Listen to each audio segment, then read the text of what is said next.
There it is. All right. Loves that hammer. Let's bring the Brattleboro Select Board meeting of Thursday, April 10th, 2025.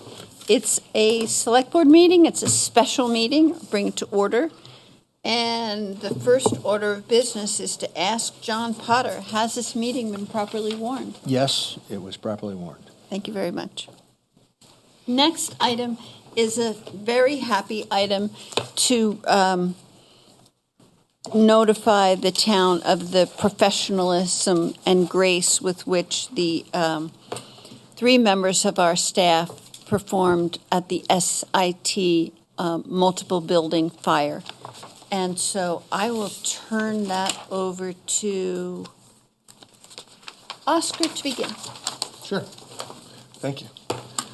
Ladies and gentlemen, you want to step forward, please? Each of us is going to read one of these. I'm starting with Carol. So, and this I think it might be my first ever motion, and it's a nice long one. Whereas on Wednesday, March 26th, 2025, wrong page, a fire at the School for International Training displaced 126 people, creating an urgent need for emergency shelter and food services. And whereas Recreation and Parks Director Carol Lalott, serving as the town's emergency shelter coordinator, immediately mobilized resources and established a fully functioning emergency shelter within hours of the incident. And whereas Carol procured and delivered meals from local vendors, ensured timely coordination with the Red Cross and SIT staff, and maintained communications with the Emergency Operations Center for all shelter operations from emergency response through recovery. And whereas her detailed attention to the unique housing and dietary needs of those affected, combined with her compassion, professionalism, and community-first mindset, resulted in a successful and dignified response for all involved. Now, therefore, be it resolved that the Brattleboro Select Board does hereby recognize and commend Recreation and Parks Director Carol Lalott for her outstanding service as Emergency Shelter Coordinator during this emergency. Her actions reflect the highest standards of public service and are deserving of this formal recognition and the town's enduring appreciation. Be it further resolved that this proclamation be shared publicly as a testament to her commendable service. Thank you, Great. Carol. Give this.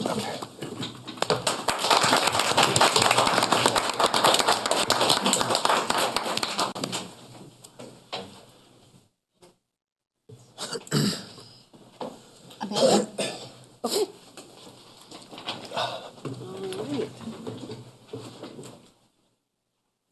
Town of Brattleboro, Vermont, proclamation of commendation recognizing the exemplary service of Assistant Department of Public Works Director Peter Lynch. Whereas on Wednesday, March 26, 2025, the town of Brattleboro responded to a major emergency involving multiple fires on the School for International Training campus, displacing over 120 students and impacting multiple buildings. And whereas Assistant Director of Public Works Peter Lynch, serving as Acting Emergency Management Director during this incident, coordinating the emergency response and recovery with outstanding professionalism and clarity. And whereas he demonstrated exemplary communication and leadership, keeping the emergency management team, department heads, town leadership, and external partners aligned during a fast-moving and complex emergency. And whereas his ability to bring together key local and state partners in a short period of time while maintaining calm, focused coordination contributed significantly to the success of both the emergency response and transition to recovery. Now, therefore, be it resolved that the Brattleboro Select Board does hereby recognize and commend Assistant Department of Public Works Director Peter Lynch for his exemplary service as Acting Emergency Management Director during this emergency. His actions reflect the highest standards of the town of Brattleboro and are deserving of this formal recognition and enduring appreciation. Be it further resolved that this proclamation be shared publicly as a testament to his commendable service, adopted by the Brattleboro Select Board this 8th day of April, 2025.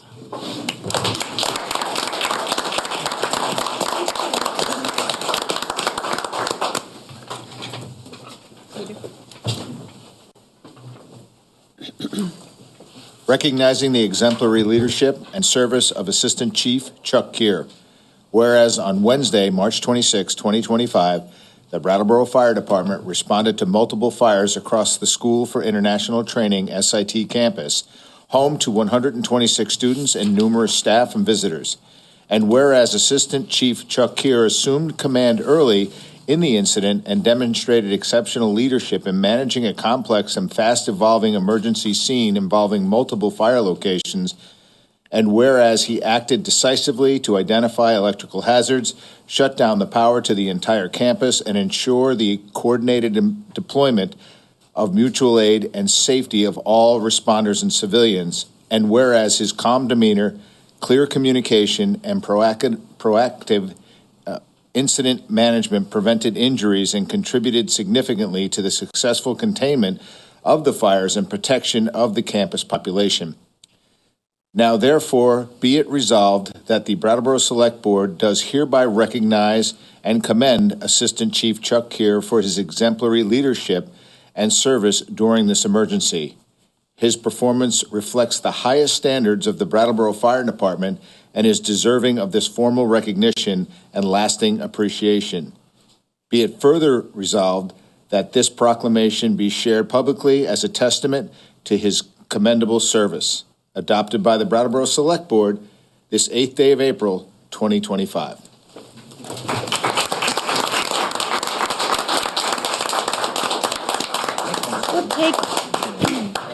We'll take a brief 2-minute recess to congratulate our staff. On this happy note, we will continue. I have some chair remarks, and they're very boring but necessary. I also suggest you notice that we have developed a timer. We have this was bought several years ago, not part of any current budget, and it will be actually a data-driven, non-emotional way to make sure that everybody's adhering to the time limit. And so I thought we'd give it a try, and I appreciate Seth Thomas's input in activating this system. Again, it's necessary to read some rules, which I will do. The meetings of the Select Board are conducted in public, but they are not a meeting of the public. The public comment is open to all members of the public, not just residents of Brattleboro. There shall be up to 3 minutes afforded to speakers during open public comment or in any other agenda item, subject to change at the discretion of the chair. Speakers are taken on a first-come, first-served basis, though the chair may suspend this rule to protect against repetitive or non-germane comments and to ensure that varied, especially opposing viewpoints, are heard. Speakers may be asked, but not compelled, to state their name and address. Members of the public must be acknowledged by the chair before speaking and shall address their comments to the chair, who may or may not choose to interrogate anyone further based on the speaker's request. Members of the public must await their turn to speak and not interrupt others. A member of the public may only speak more than once on the same agenda item, time permitting, with the consent of the chair, and only after every other member of the public has been given an opportunity to speak on an item. Order must be observed by all people attending the Select Board meeting, whether in person or electronically. No clapping or other outbursts. No person may disrupt, disturb, or otherwise impede the orderly conduct of the meeting or interrupt any person while they were speaking. And no party, representative of a party, witness, or speaker shall be permitted to make personal attacks on another speaker, a member of the Select Board, or any person whatsoever. No person shall be permitted to interrogate another speaker or any person present at the hearing without that person's consent and without the permission of the presiding officer given in advance of any such questions. And the chair will follow a process to address any disruption to a meeting as needed to restore order. So, there we are. another happy note. Town manager, do you have comments? Yes, I have a few comments tonight. First of all, I wanted to share with the board that I ran into this guy this morning, and he started asking me about the roads and all the potholes there. And I told him that while the DPW patching crews are waiting for the asphalt plants to open this time of year, they've been using a sticky binding product of recycled asphalt and vegetable oil mixed together to try to patch some of the holes around town that they can get to. This guy, he's an older gentleman, and he looked at me and he said, "Well, I was born in Brattleboro in 1959, and I guess we've always had to dodge potholes this time of year. You just got to learn how to drive around them." But he was appreciative of the DPW staff trying innovative things to try to keep our roads up during this time of year. We've welcomed our new fire chief with 2 fires already this week. So I just want to encourage everyone to be careful with your stoves and heating sources, and take precautions in your homes and businesses to prevent fires so that Chief Simons can at least get through his orientation. We had a question about the EV chargers in the transportation center at a recent meeting, and I looked into that and learned that these were removed because we could no longer get parts for them. In fact, the last time they broke down, the facilities maintenance supervisor had to go out to eBay to find a used part to make them operable again. Then we just kind of ran out of options for that, so they decided to remove them. We're hoping to replace them with brand new chargers using NEVI grant money, but this funding has been canceled by the federal government. We're prepared to install new ones once funding becomes available again. Finally, I wanted to mention that on Monday, April 14th, Hell's Gibson will start their mural project on the Harmony parking lot wall, the retaining wall. This mural will be done with masonry and paint to celebrate nature within that parking lot. The town's Select Board and Arts Committee both endorsed this project in 2024. And that's all I have tonight. Great, thank you. Are there Select Board members who would like to comment at this time? Okay. Are there members of the public who would like to speak on an item that is not on tonight's agenda? David? Thank you. David Levenbach, District 9. I have 2 questions and then a request. The questions are, number 1, how many fully qualified officers, police officers, do we have on the street at this time? And then the second question is, how many fully qualified BRAT members do we have on the streets at this time? And then the request. And this arises from persistent questions about public safety, including those at Tuesday's listening session and the last Select Board meeting. And so the request is that the staff prepare a report on recent public safety incidents and have that report in such a way as we can connect it to the data that were provided to the Select Board, I don't know, maybe in September or October from the state partners, so that we can see what kinds of improvements we've witnessed in public safety with the staffing up of the police department. Thank you.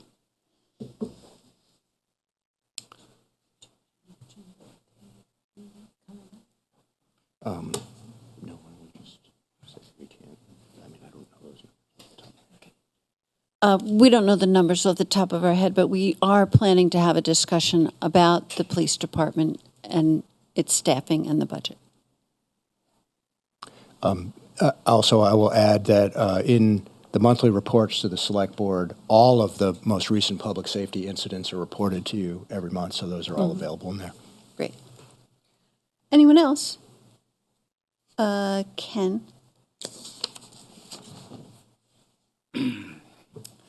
Hello. I think at the last select board meeting, I had asked about the finance director and the assistant manager. And I've noticed that there was no announcement for a finance director, and the assistant town manager still hasn't been posted. With that in mind, as an ex-finance director for a municipality, and as well as a ex-town manager, I'll offer my services during this budget time. Thank you. Thank you very much. Steve?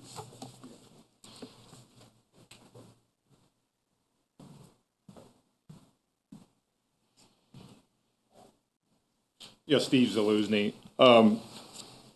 Just wanted to bring up some history, what I've seen through the years in Brattleboro that I think could be relevant as far as decision-making. I was born in Brattleboro, and I've worked and lived in this town for the past 69 years. My mother and 5 of her brothers and sisters worked in the cotton mill when the looms there produced fabric from raw cotton bales shipped in from the deep south. And I grew up around the corner from the cotton mill.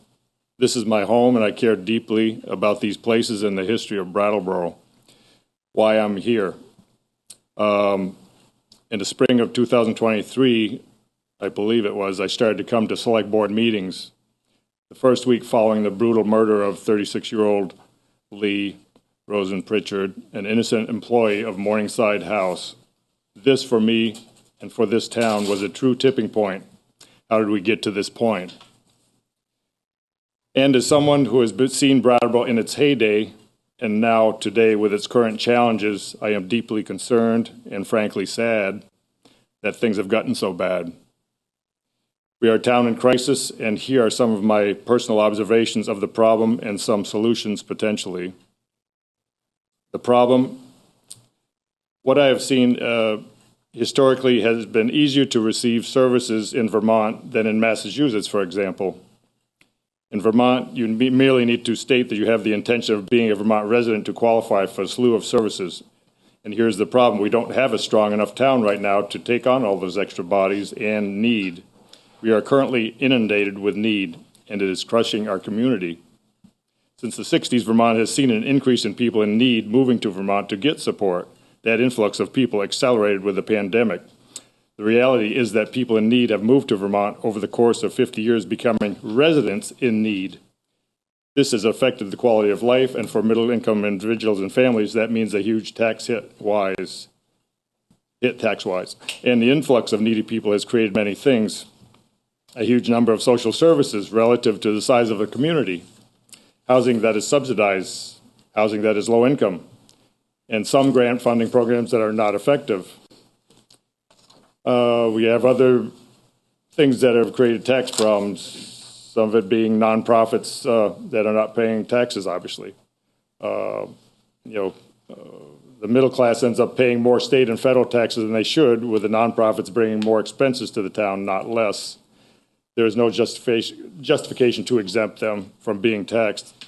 They have not reduced problems. They are creating larger municipal EMS, police, and other related service costs.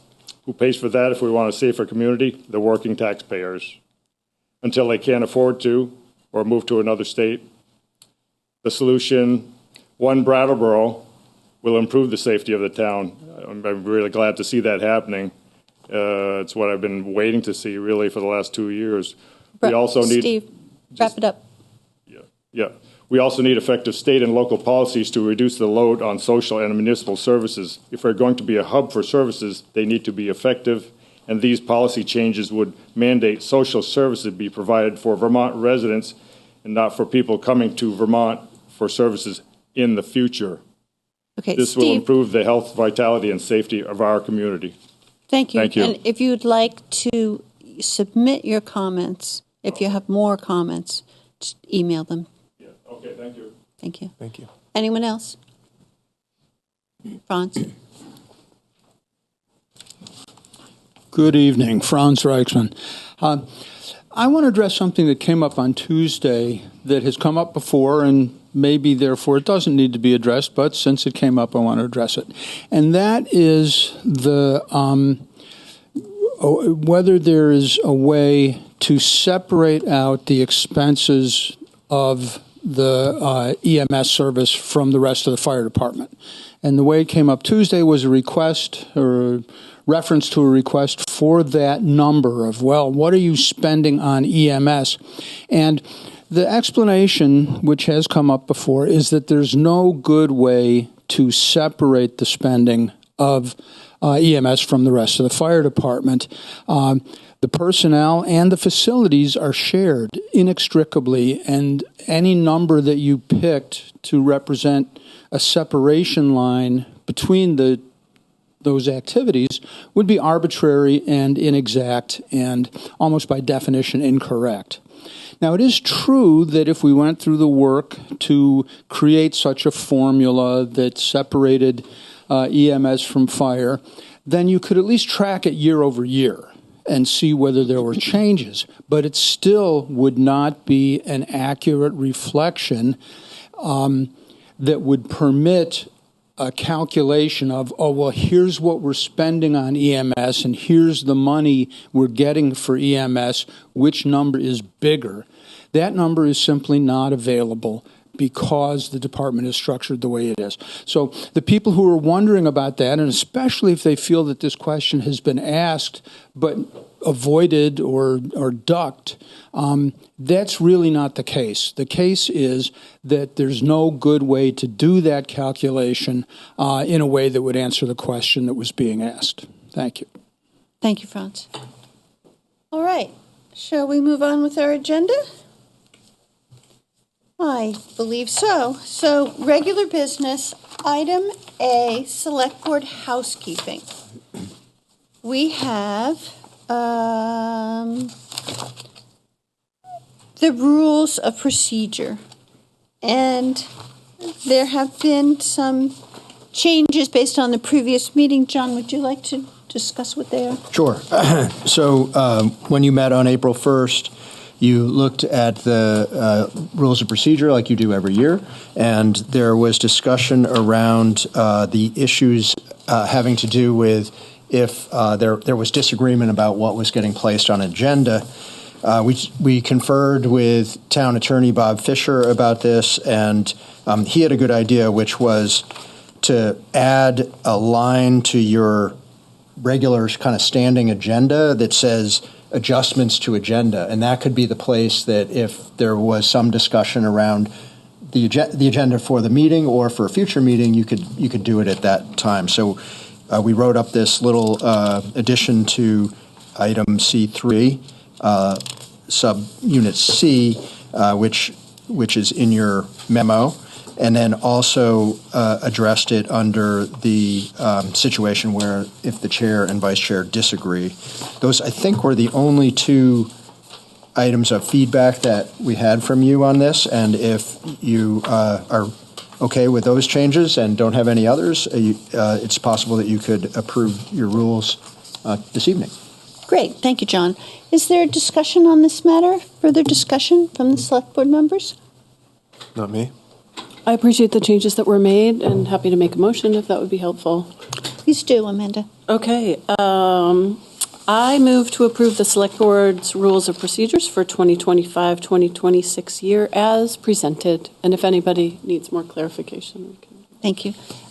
How about this side of the room? Does there anyone have comments that they'd like to make? No, just thank you to the town manager for incorporating the recommended changes. Great. You good? Great. Anyone in the public like to make a comment? Well then, I think we're ready to vote. All Select Board members in favor of Amanda's motion to approve the Select Board's rules of procedure for the 2025-2026 year as presented, please raise your hand and say aye. Aye. Great, that has passed 5-0. Now, the next item is FY26 budget redevelopment. Okay, so the first item is takeaways from the listening session. Is there anyone on the Select Board who would like to comment on something about the listening session or a general comment about the listening session?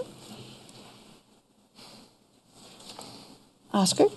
Just since we're here talking about it, just in 30 seconds to go through the things that I felt I heard. I think we've discussed a lot of them before, but we heard comments about, I think specifically, requests to not have cuts to the police department, the library department, and the Parks and Rec department.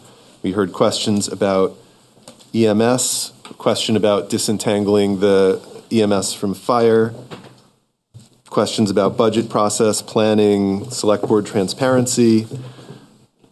There were comments about trash, and there were also comments about growth and revenue. I'm just calling them out because later today I think we're going to be talking about topics for our meetings, and I think we'll find a lot of them there. Very good. Anyone else wish to comment? I want to offer thanks to our town manager and town staff, especially Jessica Stickler, who's been giving us lots of notes to get us up to speed. I also want to give appreciation to staff department heads who've been inviting select board members for meetings to also get us up to speed and get more in depth on their departments.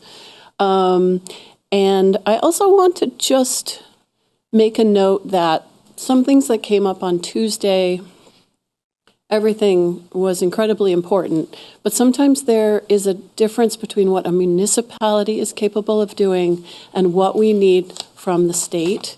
And that area of discernment and research we'll be doing over here. And I also hope that the general public does too, because there are limits that we can do as a municipality without the backup of our state government. Great. Thank you, Amanda. How about this side? Well, I went through and I analyzed the draft notes to see the frequency of different topics that came up. And at the number of people who spoke to safety was the very highest, followed very closely by support for human services, followed by the arts was also something that was mentioned by multiple people. Support for the library, the Department of Public Works, and a number of other issues, including lowering taxes as a priority. Thank you. Peter? Yeah, so it's good. Thank you for bringing up the arts, because that was one thing that seemed to be a real kind of a common and strong felt thread in the room. The restoration of that line item to the budget seemed to be really important to folks, as did public safety seemed to be as you said, I did the same thing that you did. And, public safety seemed to be number one, the protection of the library, parks and recs, all the things that this community has grown fond of and used to. So I think that was good to have that reinforced. I still am trying to figure out how we're going to lower this number. I'm curious to as I've been looking through, because I've been hearing a lot of people wanting to add things back in, but I didn't hear a whole lot of take things out. Maybe that wasn't the function, but I felt like it had that listening session had kind of gone in that direction. People were often speaking about things that really weren't overly germane to the question being asked, but again, it's a listening session, so we up here might know what those rules are, true to form, but you give people a chance to speak and they will speak. So, and it was good. It was, I've got some clear direction as to what folks want. Thank you, Peter. Thank you all. I don't have any specific comments, and I'd like to open it up to the public assembled. I just want to make sure that it's narrowly defined to being comments about the listening session, not necessarily rehashing it or adding to it, but just commentary on, general comments on what people heard and their takeaway. So, are there comments from the public? Isn't that nice? Very good. All right, let's move on to the next, because I think the next is a meatier topic. opening budget remarks and general budget discussion. Let's start with the left side of the table. Are there members of the Select Board who have opening remarks? I'm just reviewing my notes from what members of the public shared at the listening session on today's what's Tuesday. Today? Tuesday. Today's Thursday. Today is Thursday, and we had the listening session on Tuesday. Yeah. Okay, thank you. Sorry, man. We're going to get you through this. So some of the things that I heard were, one is questions about, are we, and Kate O'Connor brought this question up, are we looking at just FY26 or a continuation? Are we thinking of the FY27 as a continuation of this process? So are we looking at these two budgets together? So that was one question about process that I had, that I heard. Another was, there was interest in talking about the substation, which I don't believe is part of this budget. It's separate. Correct. It's separate. But there was interest in talking about that at some point. And then there were also suggestions about using volunteers, concerns about too much, when we talked about what do representative town meeting members want to see change in the budget. There was a suggestion of saying too much money for the police department. There was also the ideas about fire and EMS. But one process suggestion was to look, I believe it was Heidi Fisher who had made this suggestion, was to look to staff department heads for recommendations and guidance, as they'll know what would be most appropriate for their departments in terms of where money could be saved. And then the other thing that I heard was that there was from a couple of people, was interest in looking at the budget comprehensively, looking at where are the biggest expenditures, which would include personnel. So that was something that I had heard at the meeting, and just wanted to add those. Great. Peter? Again, it would seem like if we are, the only thing that I can kind of come up with for an opening remark is people really do kind of want to take a look at people's employment with the town as a way to reducing this budget. We all know, but for the new people at the table, we all know that I am not a fan of that option. I've said this over and over again, and I'll say it again. These salaries will go away. Those responsibilities will not. Those responsibilities will get shifted to other people. An example of that is here tonight with Seth, as opposed to our former assistant town manager running a Zoom meeting.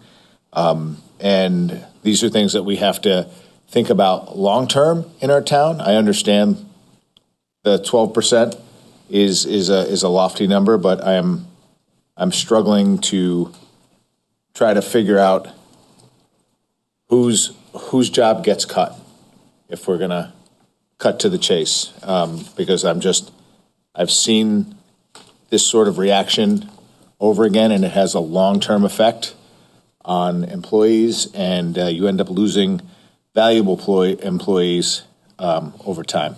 I think there's probably a way to gradually do it, with maybe not filling unfulfilled positions, but again, that's just sort of my opening remark as we launch back into this, which is much like it was prior. Thank you, Peter.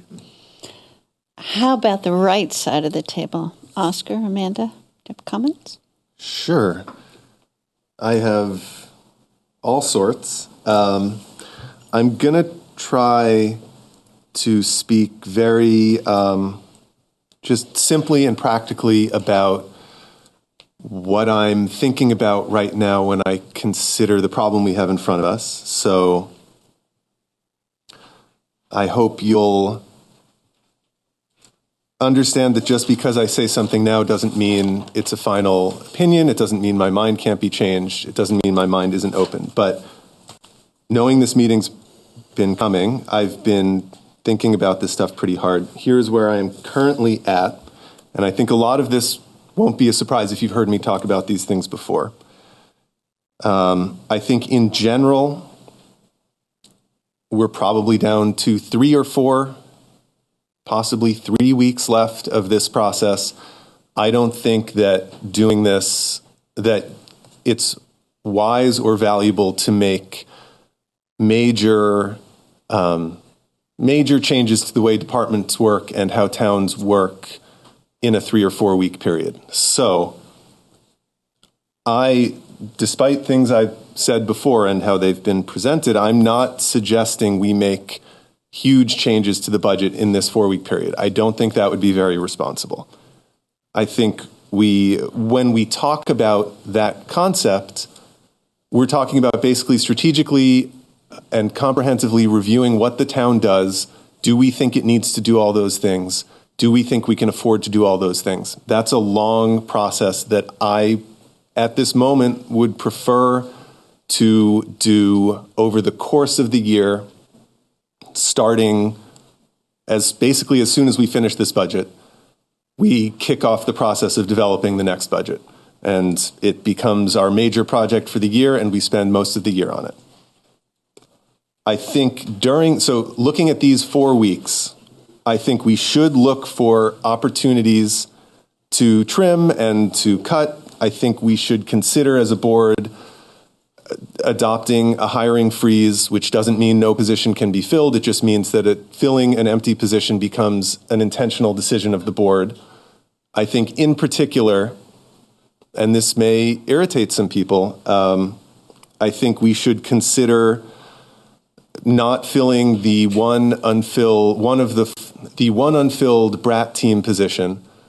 I think it's a reasonable compromise for a department that was to be expanded by 9 positions overnight to instead expand it by 8 positions and see how that goes. So I hope that's something we'll consider. A couple other topics real quick. There are structural things we'll need to talk about at another meeting. A lot of people are bothered by the fact that we spent out of our emergency fund. How do we replenish that? Do people want $100,000 added to the FY27 budget to start putting that fund back together? We can absolutely do that. It'd be painful, and even $100,000 a year is going to take 13 years-ish to get us back to where we're supposed to be, and that's if we never have a deficit. We should look at are there opportunities to be a little more frugal with how we stretch our capital expenses? You know, if a wizard came down and said you never get to have a new vehicle again, I suspect we would stretch more life out of what we have now than we currently do. So maybe there are opportunities for savings there. For trash, I know it's a big amount.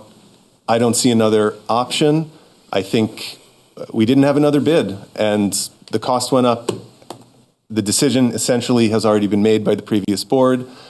They approved the decision in a meeting.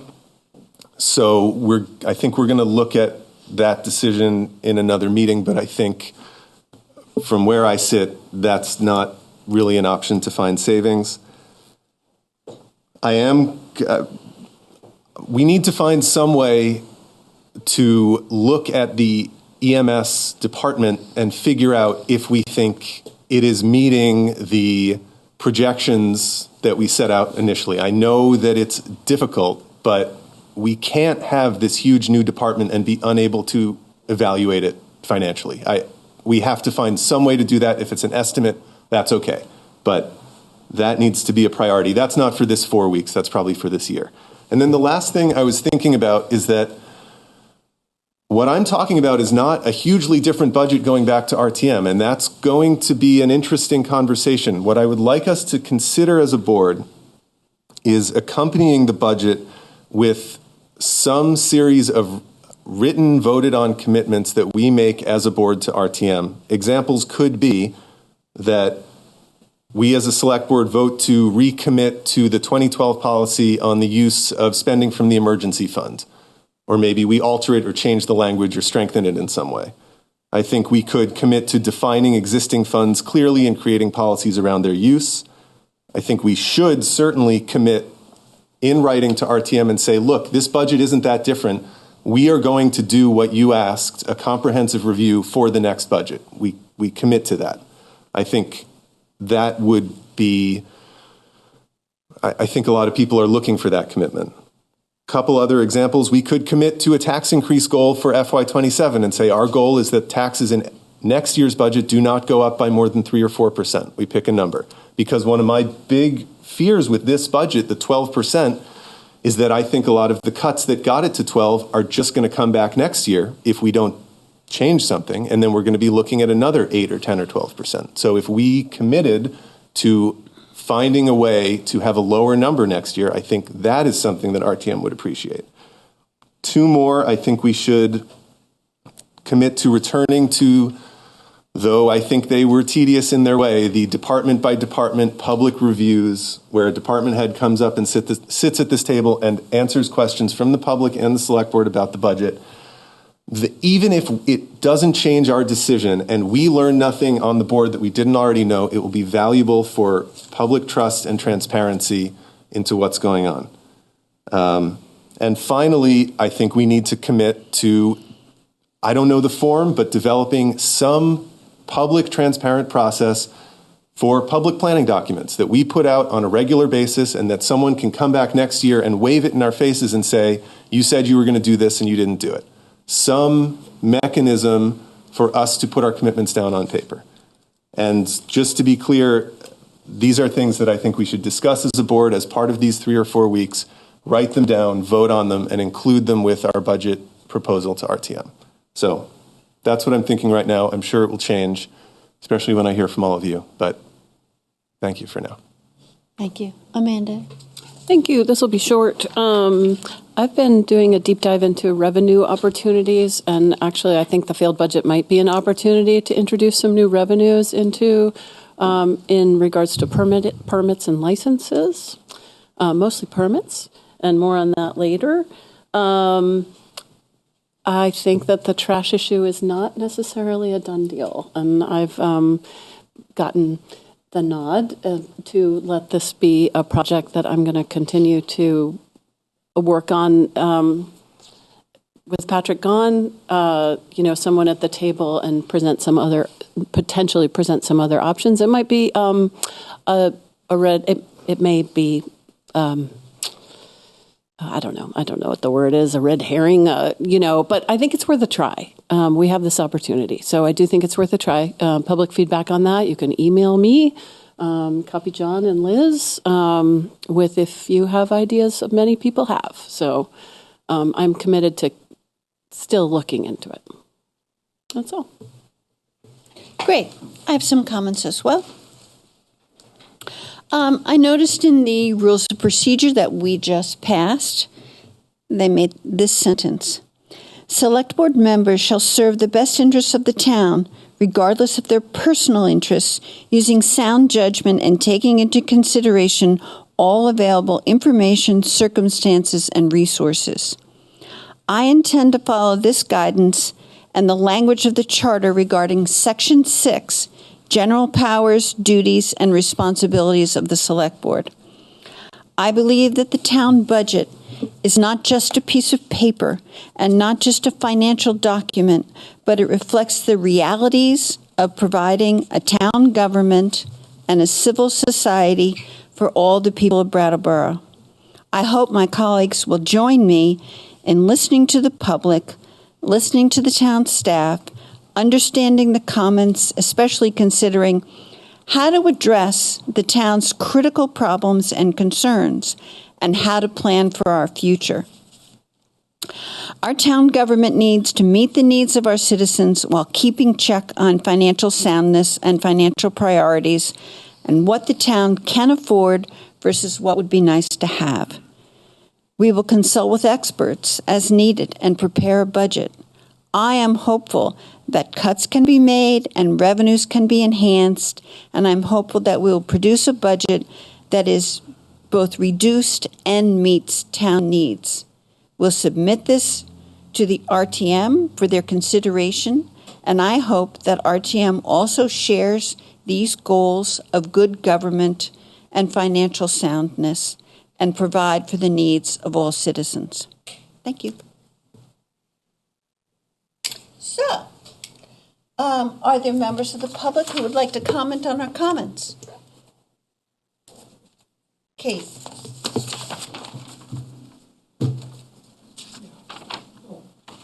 I wasn't going to, but now we have the fancy timer.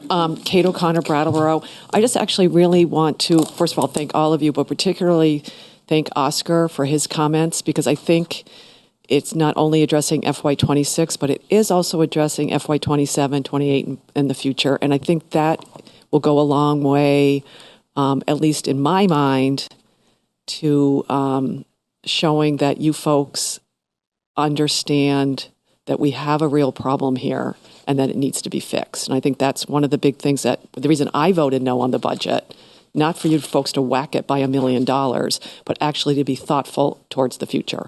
And I also do hope that you'll engage the department heads.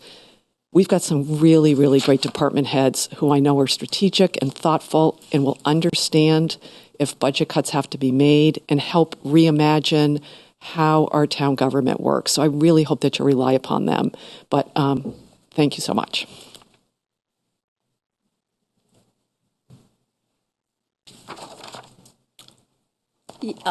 My friend who's in the back standing first, and then Chris. I'm sorry, I just came right up. Janet, I live in West Brattleboro. I'm in District 7, and I didn't hear anybody mention the general population, the vote. We voted for a budget that did not have a human service increase over 2%, and we voted as the public, not as the RTM, I'm not an RTM member, for increased safety. And I just want to keep that sort of at the fore. I know for expediency's sake, you have to meet the needs of the RTM. But what I'm saying is that the general public told you what we wanted. I'm here tonight. I don't wish to be here. I never want to come. But I came again because it seems as though, and maybe this is my own naivete, but it seems as though being here is meaningful, and it shouldn't be. My vote should be meaningful. I voted, and that's what you should be responding to. All of those people who voted. Otherwise, we're disenfranchised. You know, I realize the listening session was great, and I think everybody deserves to be heard. But that represented a small fraction of the population of Brattleboro, and it represented people who are sort of activists. Apparently, I am at this particular moment, and I don't want to be. I voted, and the vote was clear. It was in the majority, and I want you to keep that at the fore in your deliberations. That's it. Thank you. Chris?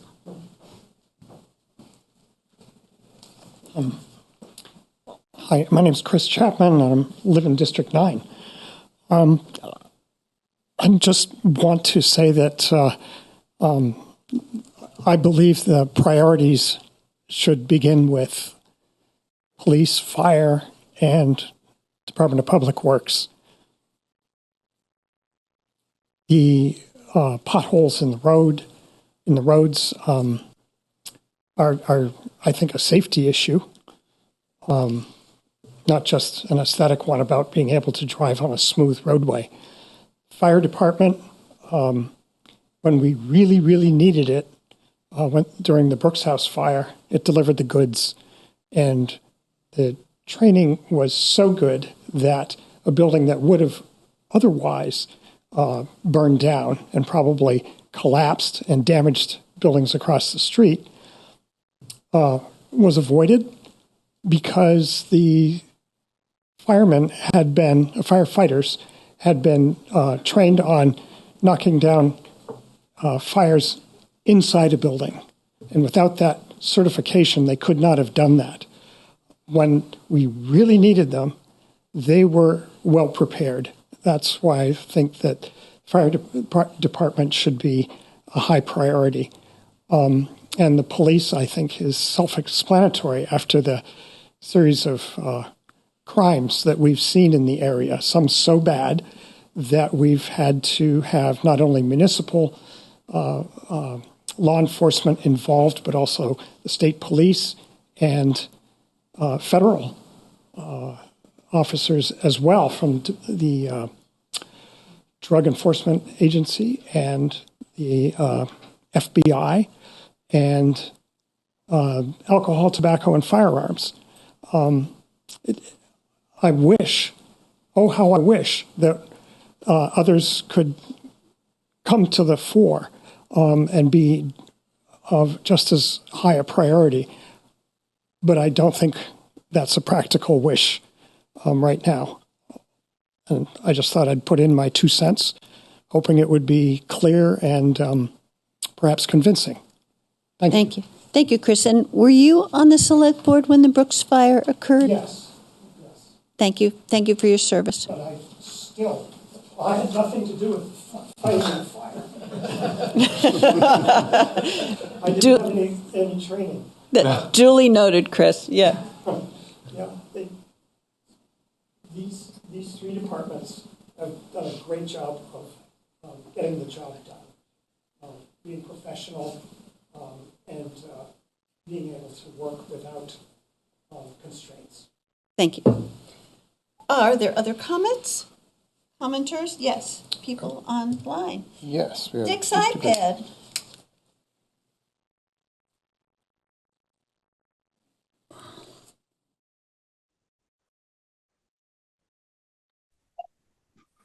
Trying to get my, okay, there you go. I got everything working. Dick DeGray, Brattleboro. A couple of things. I watched the meeting on Tuesday, and if we went by the meeting on Tuesday, you're wasting your time here. We'd just be sending this budget back to RTM. Something I know, because I've been through this process multiple times, is that every dollar in this budget has an advocate. And the speaker before, the previous speaker, the young lady who spoke, talked about the number of people at that, which is a minority of people in town. And so it's great to hear that they were advocating for this and advocating for that.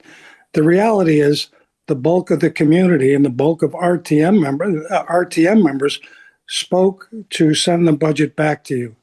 Now, I would agree. I would like to actually hear from every one of you about a number where you think this budget should be, and whether that's 12.1% where it is now, or 10% or 8%.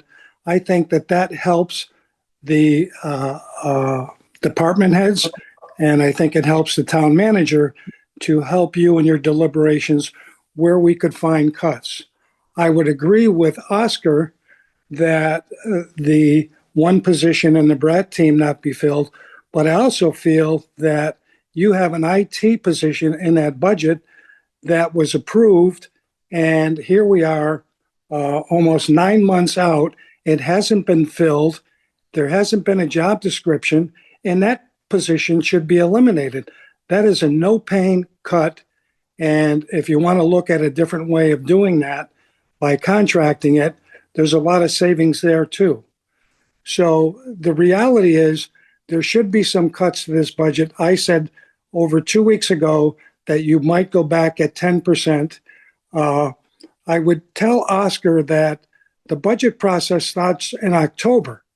And so when you keep talking about a year, you're going to have 6 months to do your review to get ready for the budget process. It's going to come quick, and the next thing you know, you're going to be working on that budget. So you don't have a year. And so there's a board member that I spoke to about generating other revenue, which is limited in the community, which is going to come in the form of fees, which some will say it's a tax, but it's an increase in the fees. So there is ways to get this number down. I still believe that 10% would be an acceptable number to take it back to RTM, because there are reductions here that can be made. And people aren't going to be happy, but the reality is nobody's happy about 12.1%. Thank you very much. Thank you. Seth, are there others? Can I reply? Sure. Okay. I just wanted to reply to the question of a percentage. Honestly, I think in some ways 10 to 12 is a pretty good number, because I think trash, well, I'm completely open to new ideas, but if trash is sort of a fixed point, then you're looking at trash plus some sort of standard 3 to 4% increase, and that gets us to 10 or 12.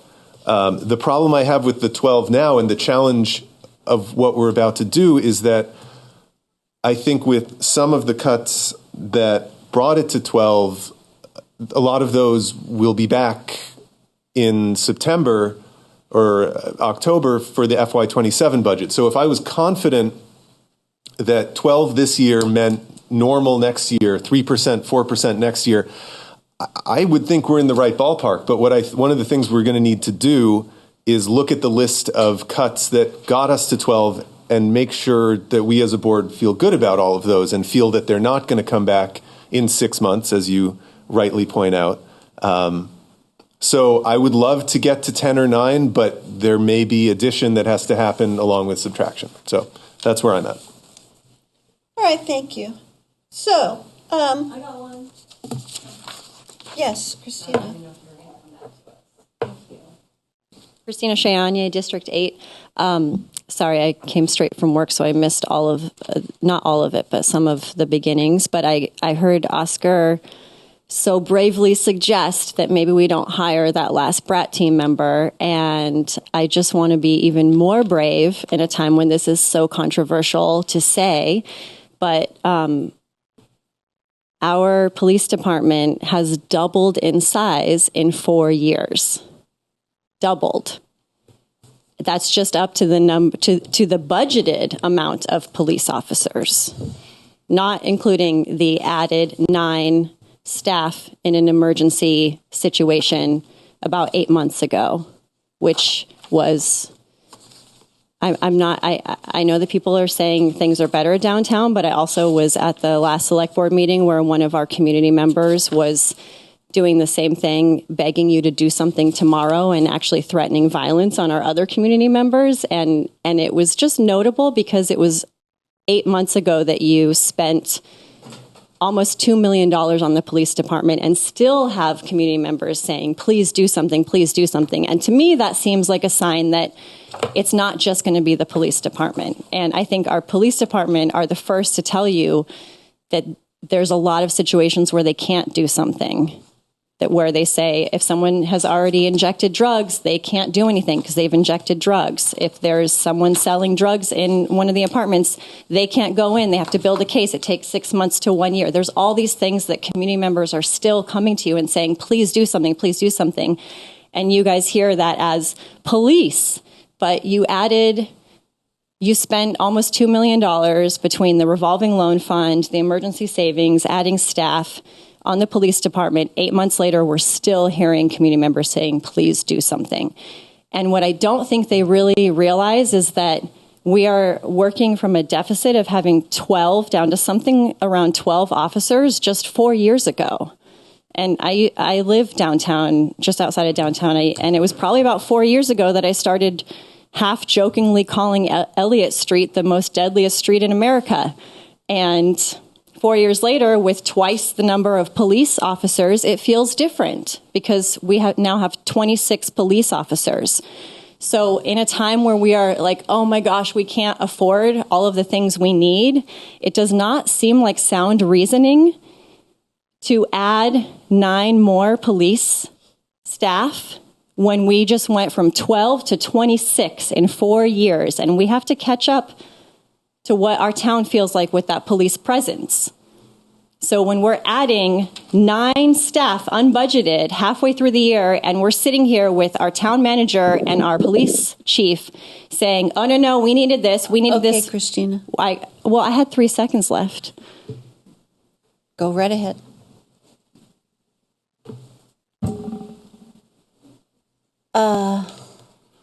Is that it? I see Bob Ozer on the line. Mr. Ozer? I was minus 3 seconds. Sorry about that.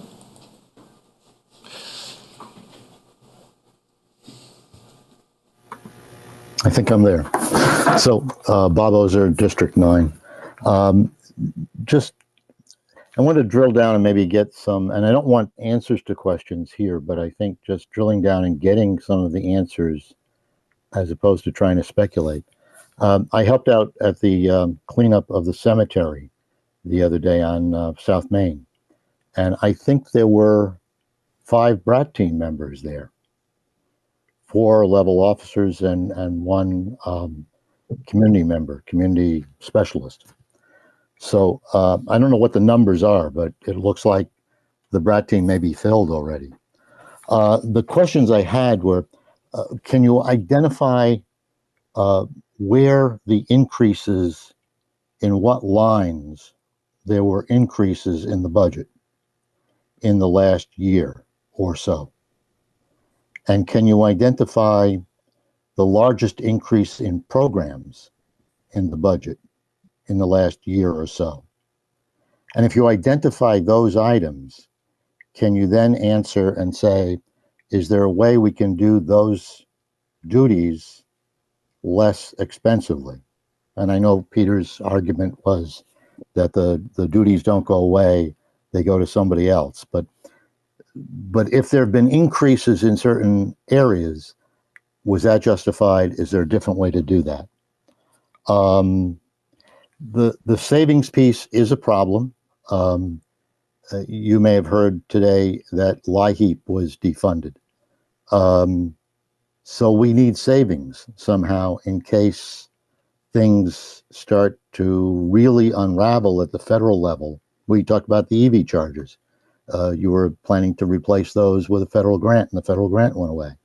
So whatever it is, if it gets to be a real emergency thing that you were depending upon federal money for, and we have no fallback, we need some fallback. So yes, we do somehow need savings.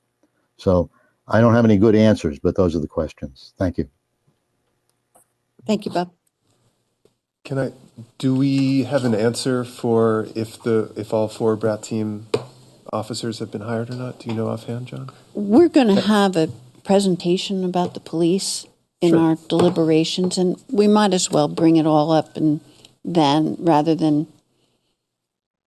I guess if you know, if not, but well, we have three Brat team members hired, and the question from David Levenbach, I got an answer that we have 26 on the street right now. So that's okay. Great, thank you. Yep. All right, so I believe that's everyone. No one else online, Seth? Great. All right. Now we need to determine our future meeting schedule. And we have 4 meetings remaining? Is it 4? You have 5. 5. See that? I'm okay Isn't with that cutting great? it to 4. Pardon me? I'm okay with cutting it to 4. Well, so we have, and I think, we've talked about this, Oscar and John and I, in agenda sending, but I want to hear everybody's thoughts about what they present as topics. Unless, John, you want to lead it off? Do you want to? Yes, I think I can do that from memory. What you two were discussing, the possible items would be so next Tuesday, you could look at the Finance Committee report and structural budget issues related to what they were recommending before RTM. That would be one topic. Another would be solid waste. So dive into the solid waste decision and see if you want to revisit that or not. And then on Thursday, you were talking about doing, let me see if I can remember now,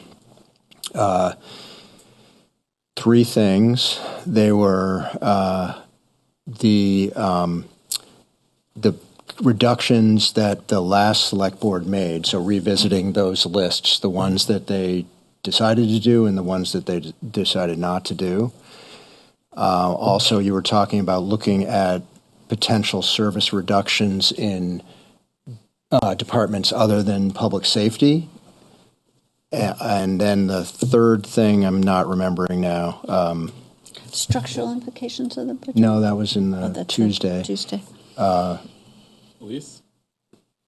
No, that non-police related ones first, to see if there's anything in those services that you would want to reduce.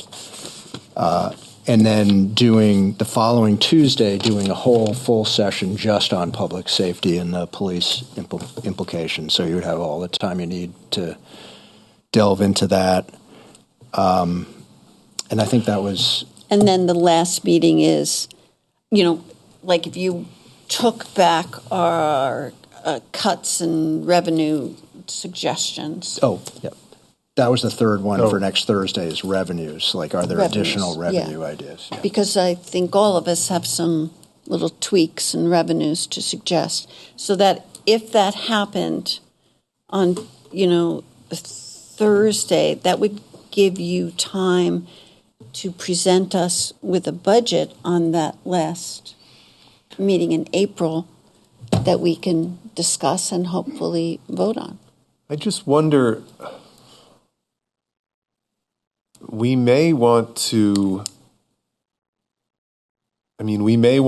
work over the draft budget. The end of this process may be we get a draft budget and then spend the next 2 or 3 meetings like revising it and sending it back and getting it back the next time and then revising it again. I'm just a little nervous about the idea of like we have a couple meetings getting information and talking about stuff, and then at the end of April we get a draft, and then that's... Well, that says to me, what I'm hearing is then if we get a budget on the 29th, which is probably, physically something that the town manager can do based upon our cuts in revenue, then we'll need more meetings after the 29th, if necessary, to discuss the budget that's in front of us. Right. That's why I'm wondering if maybe do we want to aim to condense sort of our like researching and getting information stage and try and get... Also, John, I don't even know when it's practical to get a first look at a draft budget. So if that can't really happen until the 29th or maybe the meeting before, then that's just a physical reality too. From my experience, it's if we're going to have select board input as to what services may need to be cut and what other things that the staff has identified to cut and what ideas we have in revenue, and we do that. What day are we doing that? On Thursday? Next Thursday? If you do some of that on next Thursday and then the public safety on the following Tuesday, you could potentially look at some numbers that following Thursday. And I think it's the 24th. Okay. You could look at some initial numbers on the 24th, and you could, I don't know how I'm going to do this, but then get turnaround revisions for the 29th. Then if you were close, you might want to warn a meeting at least, and then that would stick up to the schedule, and you might have another week or so where you could refine that so that we had enough time to get it printed and everything else. But so 24th would be what you were asking for, and then the 29th is something that we might be able to coalesce around with minor changes or whatever. What are you thinking, Amanda? I see on your face. You can tell I'm thinking. Yeah. Well, in the spirit of expediency, I'm just wondering if our next budget meeting wouldn't necessarily be topic related, but would be nuts and bolts money related, revenues and cuts, and just go there, and not go by department. Just say like, okay, let's go. What are we going to do? And throw that out there for public feedback. That potentially could lead to a draft budget, a sketchy one, but at least would get it out sooner than later. Right, and I think the town manager would be happy to accommodate that with but the problem is that there's a lot of things on the agenda. Like that's not a special meeting, it's a normal meeting. So that's why the agenda setting committee added those topics to the Tuesday, and then the more open meeting, the special meeting about cuts and revenue on the Thursday, just because there's a whole bunch of stuff that's presently slip my mind that need to be discussed on Tuesday. And that's the only reason why we're not having it sooner rather than later. Sure. I mean, the following so a week from today, you're saying. Yeah. A week from today, we'll good. have that opportunity, and then the following week, the following Thursday would be the rough budget for us to, discuss. If I can just weigh in, I think, just for point of clarification, are we starting at the suggested 12%, or are we going back to the original 22% budget, which is where I think we should start? You want to start on the 22? Why not? Because that means, because you just have to look at John's face. Because I think it's easier to start. Oh, yeah, it's easier. Sure, 100%. Don't disagree. From where the last select board, the last Deer select board had already made certain decisions. And we're going to revisit those decisions. But I think that structure is closer to where we want to be than the 22%. So I had, if I may, I added, go ahead. Yeah, let me finish. Sorry. Yeah, but we already know they don't like the 12%, right? So, meaning RTM rejected that. Even when we tried to lower it it was rejected. It was rejected. So why was it rejected? When we tried to put it forth that 5% was rejected. Yeah, right? but we have 12%, and we want to get it down. Thank you. We want to get it down lower. So, right. Don't you think we should start with the 12 rather than the 22? I mean, you can talk me off that ledge, but what I'm hearing, and if that listening session meant. I'll get to my point. If that listening session that we had on Tuesday meant anything, I mean, I'm guessing that we're going to be adding back in the arts budget. Yes, but if I may, we have the 12%, and we will take that 12% and see all the cuts that were suggested that were or were not made. And if some of those cuts were made, we're going to revisit. That's the arts budget. We can decide a number based on that without going all the way back.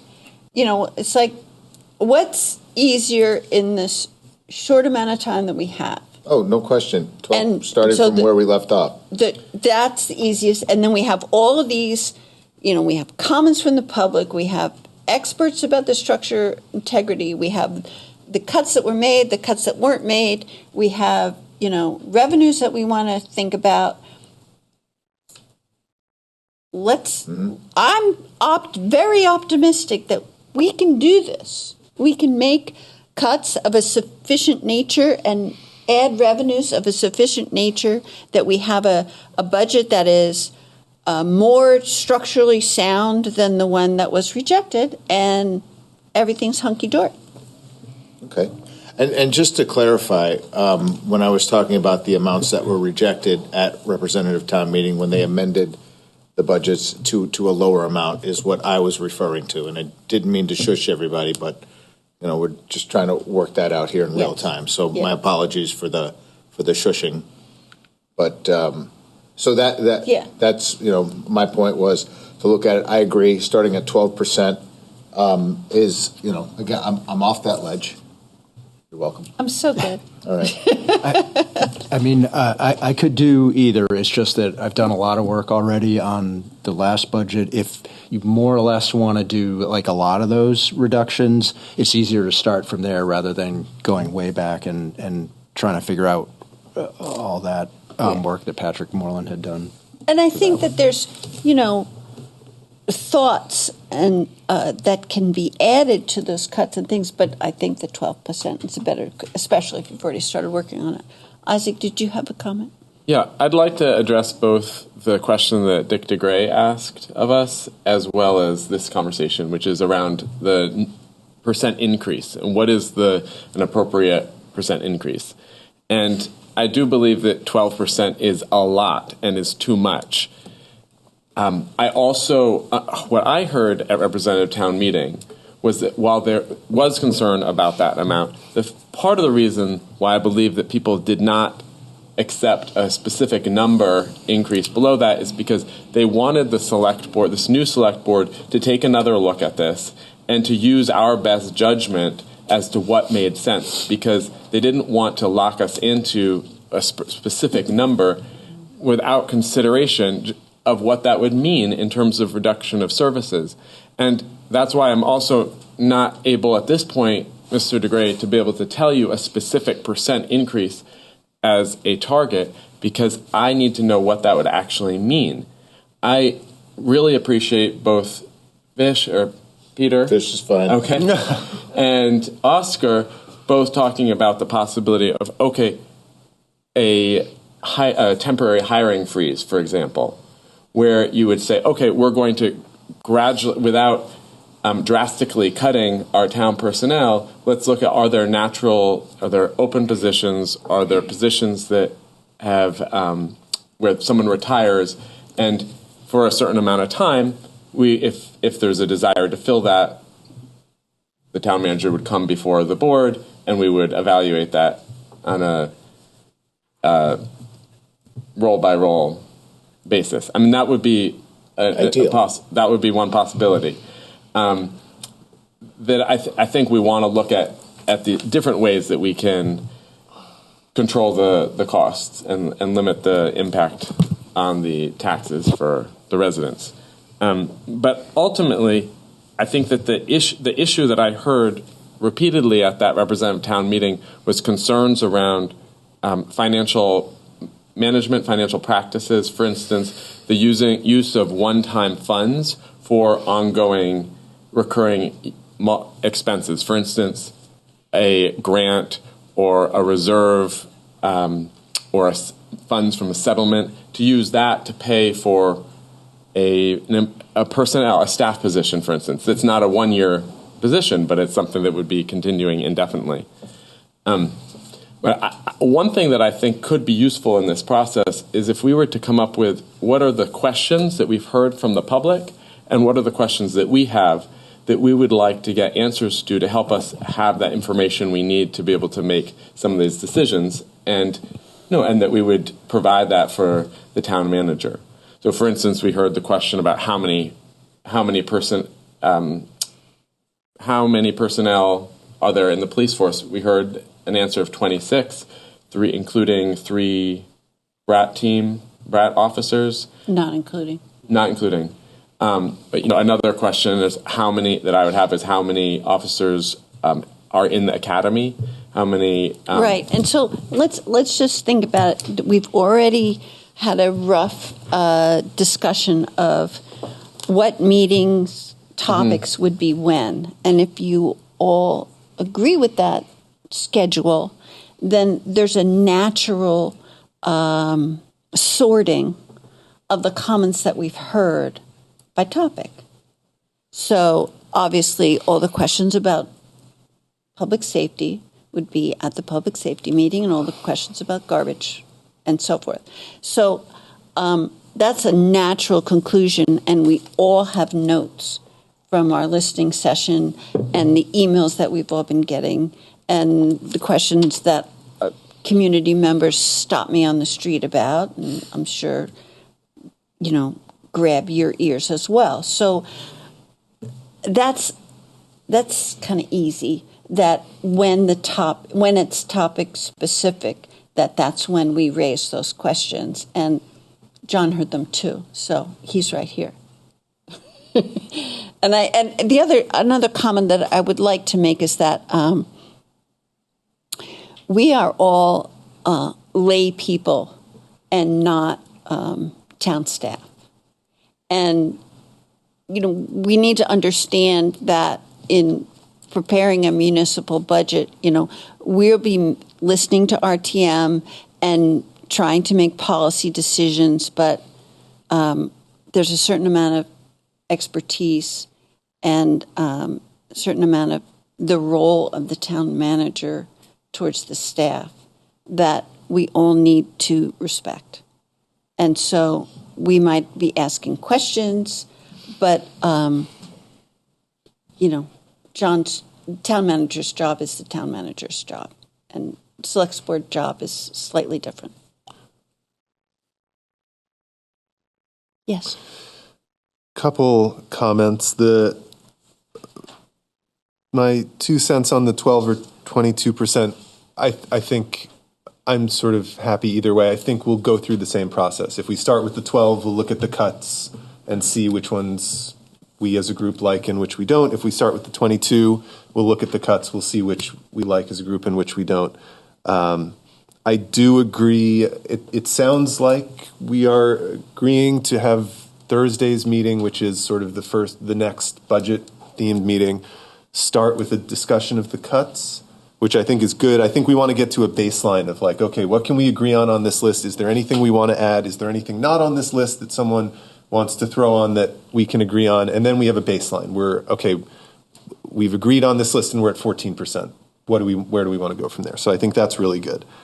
I do think, it's 7:40 on the budget agenda today. We do have general budget discussion, and we have very few opportunities to just sit as a group and talk to each other and say like, oh, what do you think about that? What are your thoughts on this? I think there's, depending on what people want to do, there's some value in just, opening it up to general budget topics and getting to talk about things as a group, which is a rare opportunity. And the only other comment I have is that, informally, it sort of seemed like I heard 3 people express interest in a hiring freeze. I would at least like to bring that up now because, I would like to have a conversation about the last Brat position.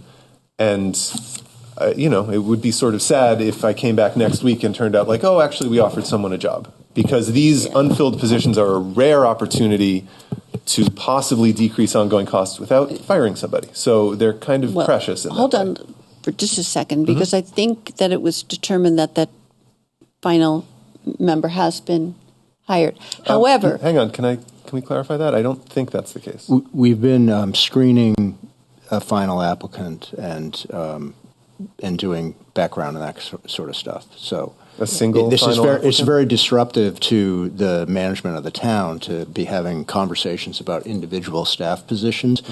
What I hear when you're saying that you want to reduce the number of Brat team members is you do not want us to affect a policy of day and night Brat coverage downtown. If that's what the select board wants, if you want to just do days or just do nights, then I can figure out what our hiring would look like to do that and come back to you with a recommendation around that and what the budget cost would be. But I really need to know, like, what's your policy? What do you want to do? Do you want to have Brat team coverage for, the morning through evening, or do you want to have it overlapping so that you have morning through evening into the night? And that's really the question of reducing the budget for the police department. So I need to respond to that, but I'm happy to wait. I think Fish put his hand up, et cetera. Well, first of all, I just want to say that, Oscar, in your earlier remarks, sorry, Peter, just give me a second. Your earlier remarks, you talked about the fact that the Downtown Safety Action Plan talked about 9 personnel, and you want it to be 8. It was reduced to 8. The data analyst was eliminated from the budget because of economy. And so I wouldn't want the public to think that the police department did not sharpen their pencils and see where they could economize while still achieving their plan. So just keep in mind that it is 8 personnel that we're talking about. Peter? So I know we're sort of banding around this semi-filled, unfilled position. And I'm just going to remind everybody that when I first came onto the select board 2 years ago, I ran under the guise of people talking about our downtown safety issues. As Christina pointed out, having a quippy little nickname for Elliott Street, and that can extend down to Flat Street. And we had a real problem. And I can tell you that I would argue that nobody on the past select board, this current select board, has had as many conversations with individuals, unique individuals, as I've had around our downtown safety and what can be done. All right, now, some of it, I'm going to agree. A lot of it is captured in a narrative, and they just want to reinforce that narrative. There's some of that went on here tonight as well. There's just things that are captured in a narrative, and it's hard as hell to break those narratives once they have taken root. So if we want to talk about hiring freezes, if we want to talk about not filling unfilled positions, that's fine. But back up to make a point moving forward. We heard from 7-ish people at our listening session about adding the $10,000 back in for the arts, right? So that's seven people, and in my career, I have a way to kind of extrapolate out the numbers and what that might look like, but I am willing to put that number back in the budget myself and vote in favor of that, but I'm going to need to hear from more than 7 people, because I think also narratives can be hijacked by a certain outspoken bunch of people. But I do believe that this arts budget does need another look, and I would probably vote in favor of putting that back in the budget. To make my point regarding our BRAT team and our police department, I have also been getting a lot of comments about the good that it's doing, that people are beginning to return to our downtown. I'm getting nice anecdotes as opposed to, doom and gloom and scorched earth policies and groups of vigilante people walking around to take things into their own hands. I don't support any of that. It's just the things that I've heard. So as we swirl around the BRAT team conversations and the police department conversations, know where I stand. And I'm going to stand on the side of them. I've watched them operate. I've watched them handle situations with a great amount of care and ease and kindness. It might not be received that way because they're all wearing badges and guns and all that, and I get that that's intimidating. Not wearing guns, but... Yeah. No, I'm talking about police department. Oh, yeah. Sorry. No, so I have seen our BRAT team also do the same thing and doing wellness checks on it, so there's a lot of good going on down there. All right, so let's just say right now that this conversation is not on topic. We've set forth what we're going to talk about in our meeting schedule going forth. We said we're going to have a session specifically on public safety. We'll be talking about cuts and revenues, but we will be excluding the discussion of public safety to have its own evening out, let's say. And so what we have on the table, what is being discussed, is really the litany of meeting schedule. And what we have is next Tuesday we'll be discussing solid waste, the RTM Finance Committee, and the structural implications of the budget. And then on Thursday, we'll be discussing the cuts and revenue. And then the following Tuesday, John was suggesting the public safety. On Thursday, we would have a draft budget. Is that the 24th, Liz? That's the 24th. And the following Tuesday, that draft budget would be a topic of further discussion, and without anything else under discussion on that? No, nothing else. Yeah. So do we think that is a sufficient and logical arrangement of meeting topics? Yes, Amanda. Yeah, so just sort of a point of order and request from John in terms of special topics if we have, would you like us to provide you with, I'm not going to call it a memo because you're the only one who does memos, but sort of a proposal? And when do you want that by? And how could that help? And I'm wondering, the solid waste topic, there's a lot of work to do before that topic comes up. And I'm wondering, does it seem realistic to actually bring that, to do that, the next meeting? I've started to pull together basically all the background information that went into that decision process. I mean, I think at that meeting, that would be the appropriate time to talk about something different. Then it would be following that we would need to figure out the numbers for that. Okay. And then in terms of individual proposals, ideas that we have, send them to you. You want emails? You want phone calls? You want either? Okay, great. Okay, Oscar. I'd like to reply to earlier. Just quickly to Fish. I know it's hard for this. I know that when I'm the one to bring up the possibility of not filling this one position, that it can come across easily as I'm against the whole program or I don't think it's valuable or something like that. I really don't feel that way.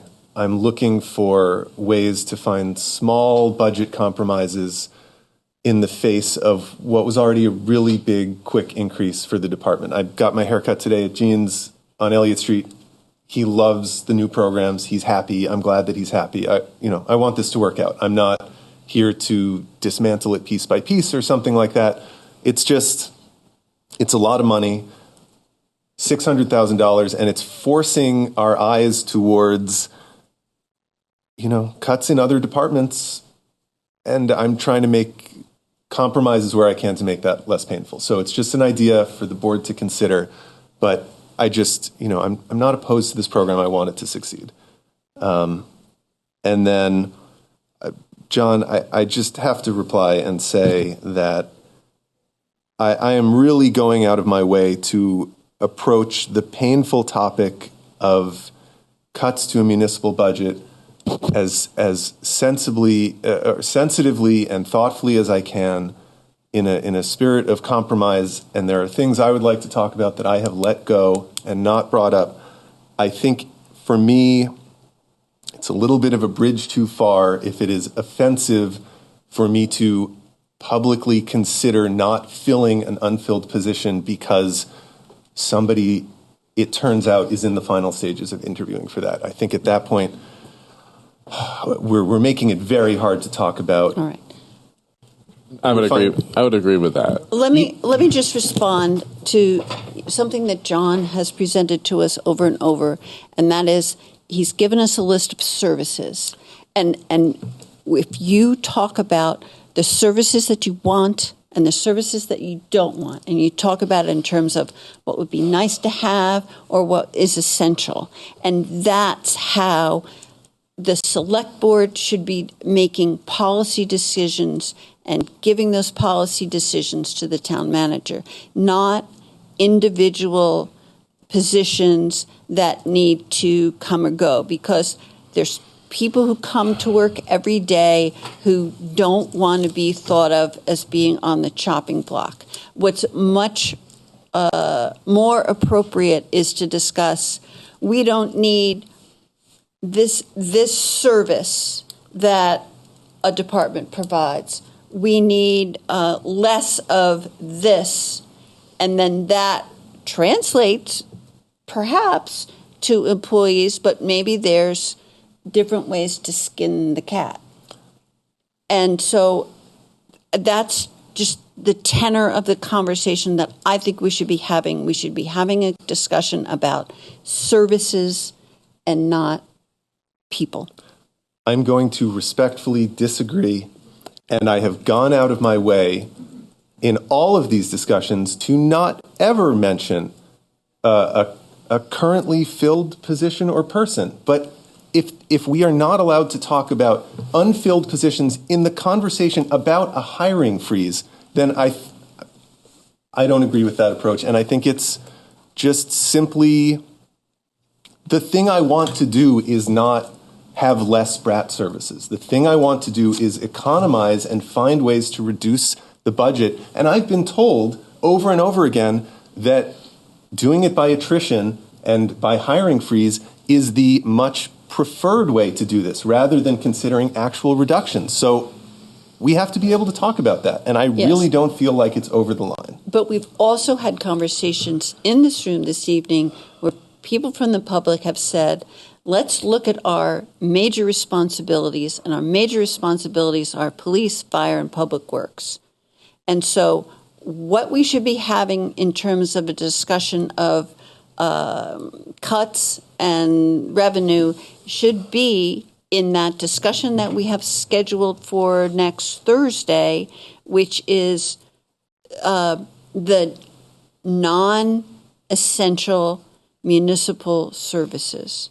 And, you know, and then if you want to talk about the BRAT team, if you want to talk about the public safety emergency that's going on in this town that nobody seems to acknowledge, then that's what we'll have on the 22nd of April. So I just want to know what the board is feeling about. I'm worried about the scenario where we come back in a week and a half and a position that we were thinking maybe by attrition we cannot have this position, that position is filled. Is that a possibility we want to try to guard against or not? It's a board decision, but I would be sad to come back by default in a week and a half and find out that a decision has been made for us. I just feel, I don't think, Oscar, you're understanding the role of the town manager. I think you're thinking I'm an administrator and I do what you ask me to do with each position. That's not what a town manager does. If you want to redefine my role and redefine my job description, by all means do that, but make sure you have the whole board asking for that. I manage the staff. If you tell me to reduce the police budget, I'll figure out where to reduce the police budget, and I'll give you a number.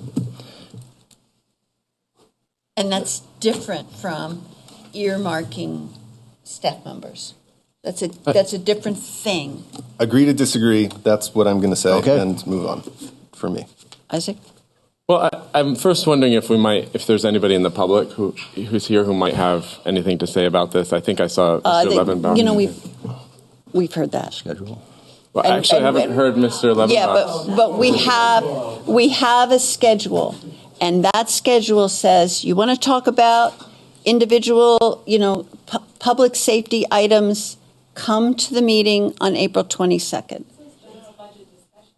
Point of order, we're way ahead of schedule, and there was a lot more time allotted for public comment that wasn't used. I'd really like to hear from the public. So Mr. Levenbach has his hand up.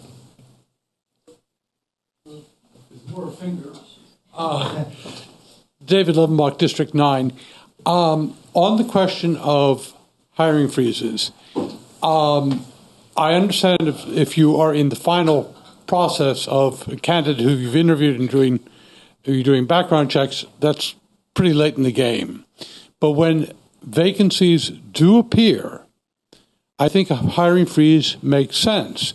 I understand the point about what are the services we want to provide and what kind of staffing do we need to provide them well. But you are in a situation of, I don't want to use the word emergency because that gets used badly sometimes, but you're in a particular situation where you need to save dollars. And as you go forward in the FY27 budget, then I think it's a point to say, okay, what kinds of services do we need to provide, and what does the town manager believe is necessary in staffing to make those services work?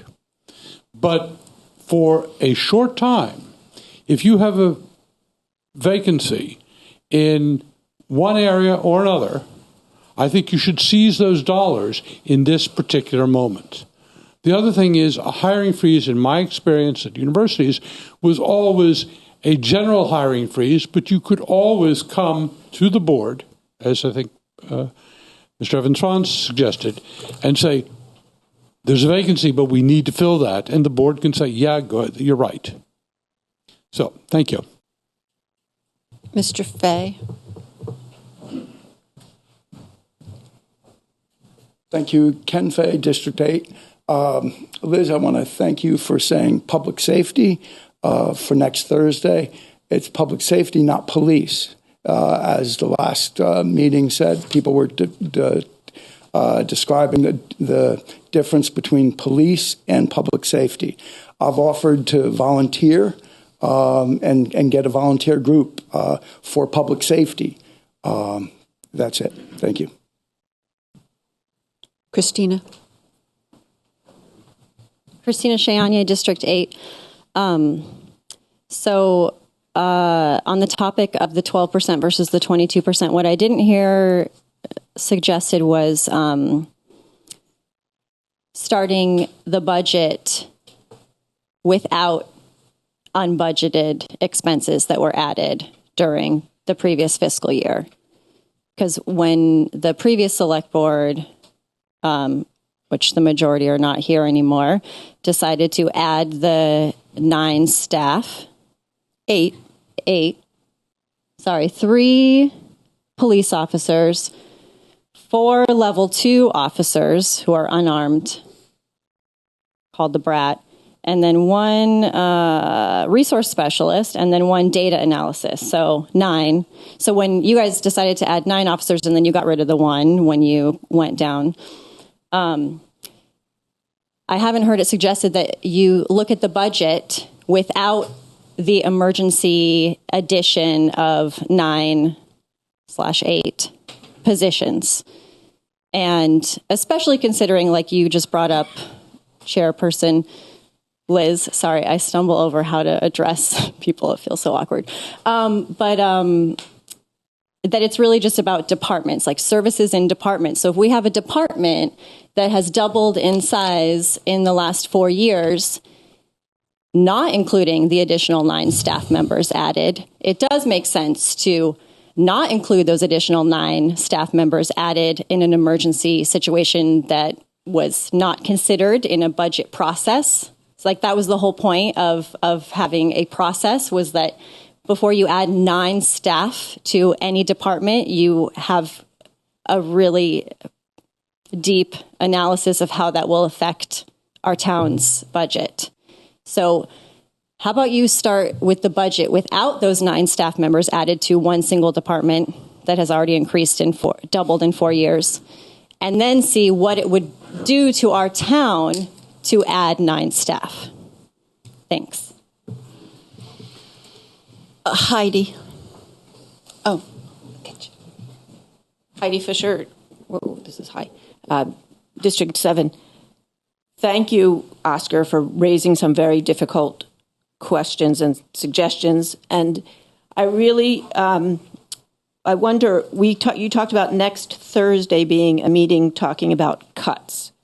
And I wonder whether the board would ask Mr. Potter to ask his department managers once again, because we all would love to have all services imaginable, but we right now can't do that because of the financial situation.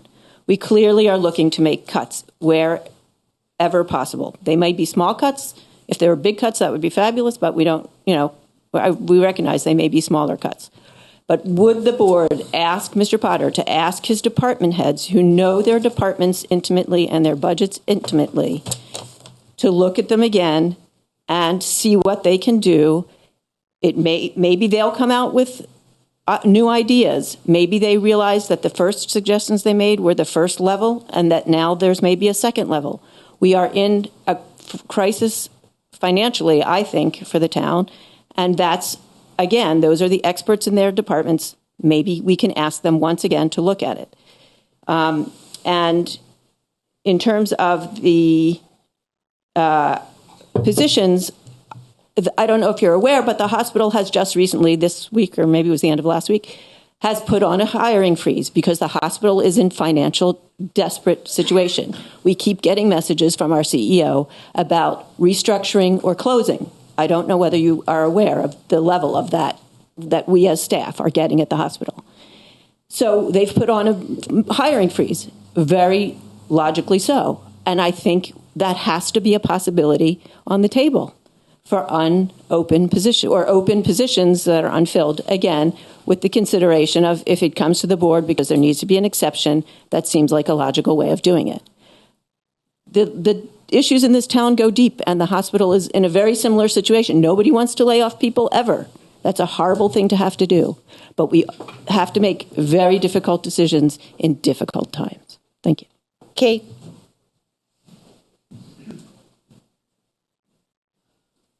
Kate O'Connor, didn't really want to wade into this, but we hear a lot from the administration and certain select board members that the select board is a policy setting body.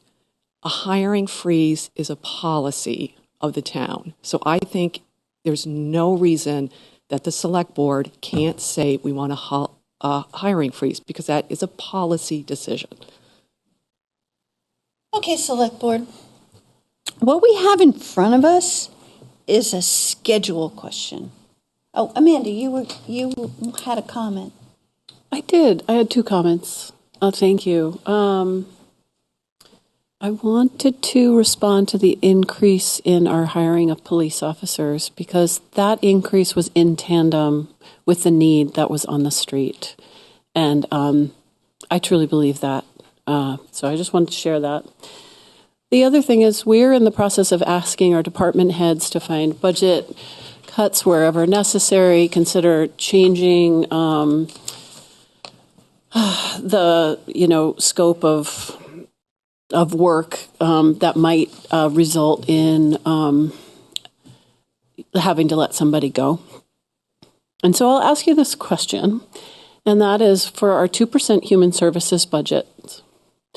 Are the human service agencies that are the recipients of money that our town has voted in with the 2% level, are they willing to consider with their boards refunding some of that to the town of Brattleboro for the sake of helping us out with our budget?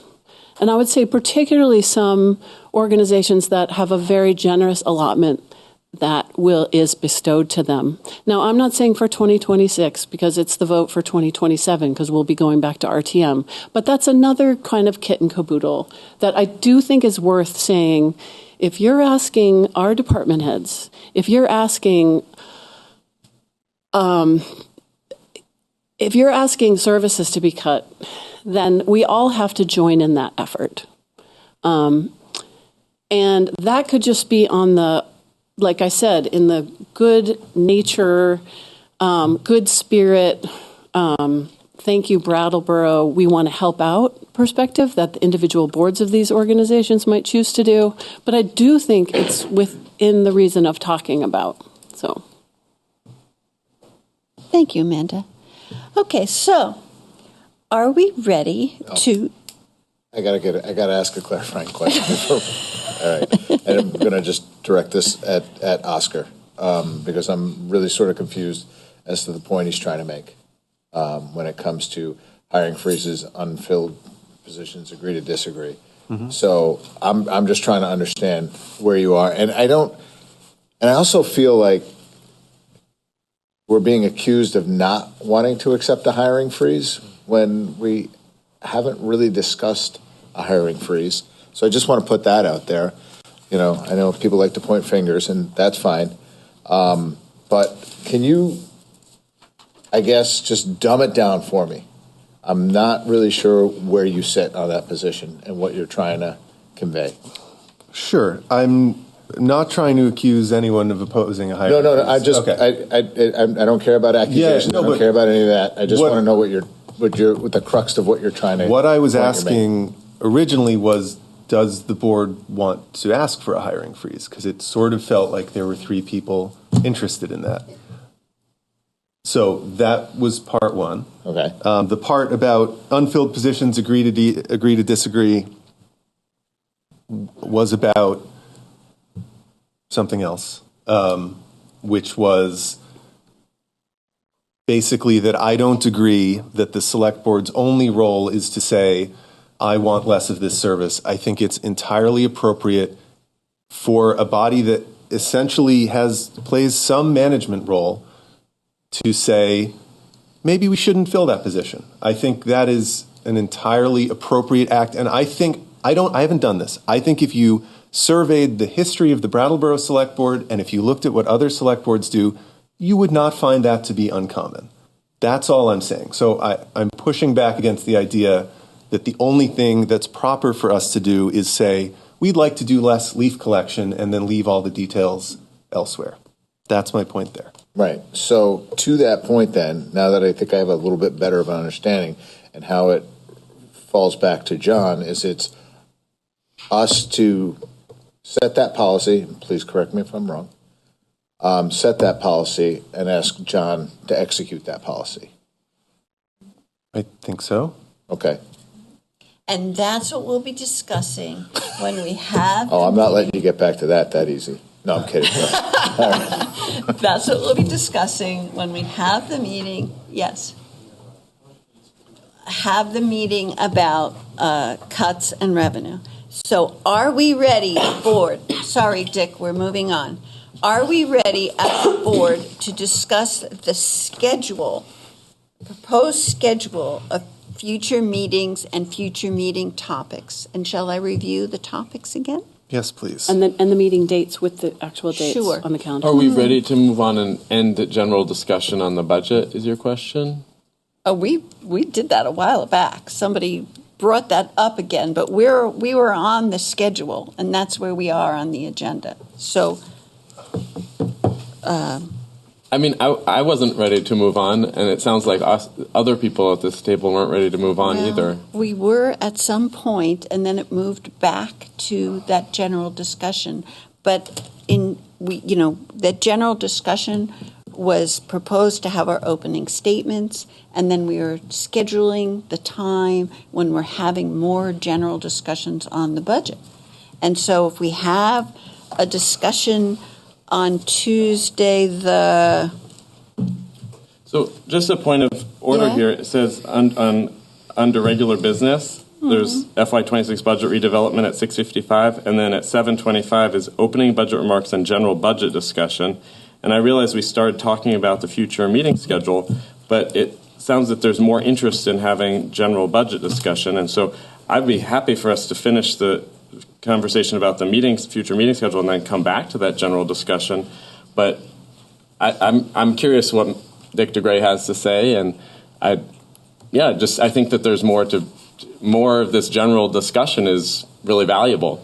But whether we do finish which we finish first, it's up to you. Well, I think it would be helpful after we review the schedule. Is that okay? let's review the schedule, and then we'll ask ourselves, what is the purpose of the general discussion when we've already determined that there will be subject matter discussions on particular dates? So a general discussion becomes... What does it become? Meaningless. If we've already decided that we're going to have specific meaningful discussions on particular dates. Let's, if we may, go ahead and finish the schedule, and then we can come back to general discussion. Sure. Thanks. That's what I agree. That sounds great. three of us want. That's great.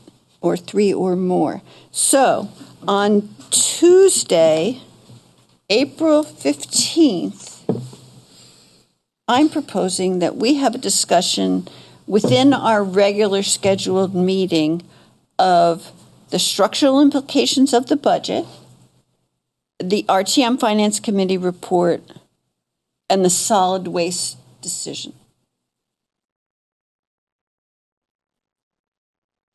On Thursday, April 17th, is where I propose we have a discussion of budget cuts and added revenue. And that would be a special meeting. So the entire meeting would be devoted to that meaty topic. On Tuesday, April 22nd, we will have, I propose, the public safety discussion. On Thursday, April 24th, we would have a draft budget document for our review.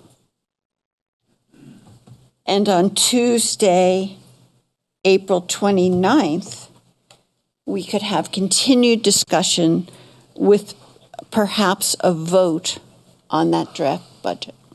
So one question, I guess there'll have to be a point where we, maybe at the end of the police meeting, but we'll have to give John some direction and say, for example, like, we'd like you to take these 3 cuts out and put these 2 in. Where would that make sense to have happen? Well, there's the Thursday cuts in revenue, and those are cuts in revenue to everything but public safety, because the public safety department is on So we'll the give him a lot Tuesday. of that direction there. On the Thursday. That makes sense. I think it's sort of incumbent upon us to make sure that we're coming forth with a plan. Yeah. And a little better organized amongst ourselves, too. On the 24th, you said? On all of these dates. But the public safety, police, whatever we're calling it, they seem to be in flux, that conversation, on the 22nd. And the 24th, can you just pose that to me again? The 24th is when we expect to have a semblance of a draft budget presented to us that we can discuss in depth. And in a perfect world, we all like it, and we come back together and we vote this thing through on the 29th. I guess if we love it, we could probably vote it through on the 24th. Don't get cocky. Okay. Is there someone who would like to make a motion regarding the schedule that I presented? I will motion that we accept that schedule as presented. Do I need to go through it? Is there a little more discussion? Sure. I'm worried about Tuesday, April 15th, who isn't, right? But anyway, how meaty that agenda is if it's solid waste and the Finance Committee report and budget structure. And it's just a lot. So, or if they could be rearranged somehow. Well, there's other things on the agenda that night as well. Right. But the solid waste, we'll have materials presented to us. Yep. And we'll be discussing in summary fashion what was leading, the timeline and what happened and what led to those particulars. But I think there's a smaller amount of information that presents where we are and what's next. So, John, how would you characterize the discussion that we would have on the 15th regarding solid waste? I think, we can go over the process that the last board went through in terms of making their decision. I think understanding that. What if there are I guess I'm wondering, what if there's some new developments that have nothing to do with how fruitful will it be to review everything that already happened, rather than be a little more solution focused to see if other things might be entertained? Well, I think there have been so many comments about what happened that it's incumbent upon us to present that process for continued clarity. Mm-hmm. But we will be discussing what elements are changeable at the end of that discussion, where we are now and where we're going. John, do you want to add to that? And I don't have any other ideas, Amanda, about what we could do differently without putting the town at some risk. So I wouldn't be bringing forward any of those, but if you want to. If I could present those to you before that meeting as soon as possible, that would be, and then get your feedback on that before that meeting, that would be helpful. Mm-hmm. Sounds good, yeah. Great. Yeah. And then the other topic for that evening was the structural implications of the budget and the RTM Finance Committee report. And I think they merged together quite handsomely do you have comments, Oscar, on that part of the discussion? Oh, I was just going to say, I would happily, I know you feel strongly about the solid waste part. We could put that one at the top to make sure that at least at the top of the finance section, so that it, if it needs to run long, it can. With that. Or that just we get through it before everybody leaves, I guess. Yes. And it's just, and we yeah. Nobody's left tonight. It's early. Yeah. Good point. All right. Can I ask one other? Of course you can. Okay. So I'm assuming we're leaving solid waste in this discussion and the decision previously made in there just because it's a sizable part of the budget? It's a sizable part of the budget, and it's something that we've had many comments about, including comments within the Finance Committee report. So I think it's worthwhile having this review. All right. I'm just, based on constituent conversations, it doesn't seem to be that big of an issue. Everybody wants their garbage and compost picked up. There's been ways on how to execute that, but, okay. Yeah. Well, I mean, a lot I'm of people question that decision, so it would be incumbent on us to present all the elements that led to that decision, and then where we go from here. And I think Amanda might be hoping to bring some new stuff also to the discussion, right? Well, if it works out. Well, I'll talk to John about it, and we'll see. Yeah. Great. Okay. Great. And it's just, we're all open to that. But I just think what we're talking about now is scheduling, and setting a time for that is what we're doing now. And I think that And then it depends on the contractor, and it depends on a conversation with John. Mm-hmm. Right.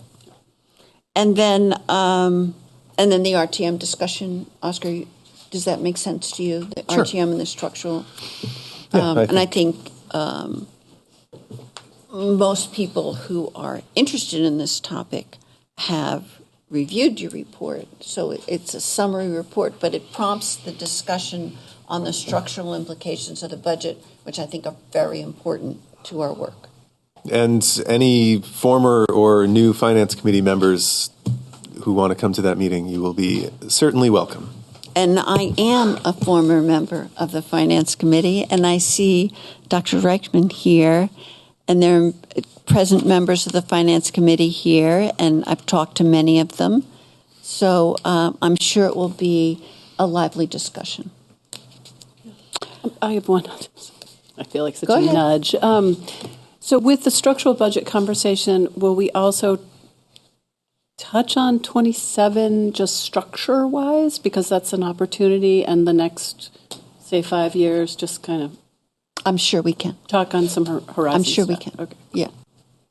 And these agendas are not set in stone yet, so not that it would ever happen, but if something got squeezed off the end of an agenda, we could find a home for it somewhere else. Sure. Okay, so that's Tuesday. Cuts in revenue we've discussed. Public safety on the 22nd, and on the 24th, the draft budget. And I'm a little lost. Are we ready to vote? I think so. I just have a couple questions. Go right ahead. One is, where might a discussion regarding a potential hiring freeze belong? Budget cuts? Cuts in revenue. Yeah. Okay.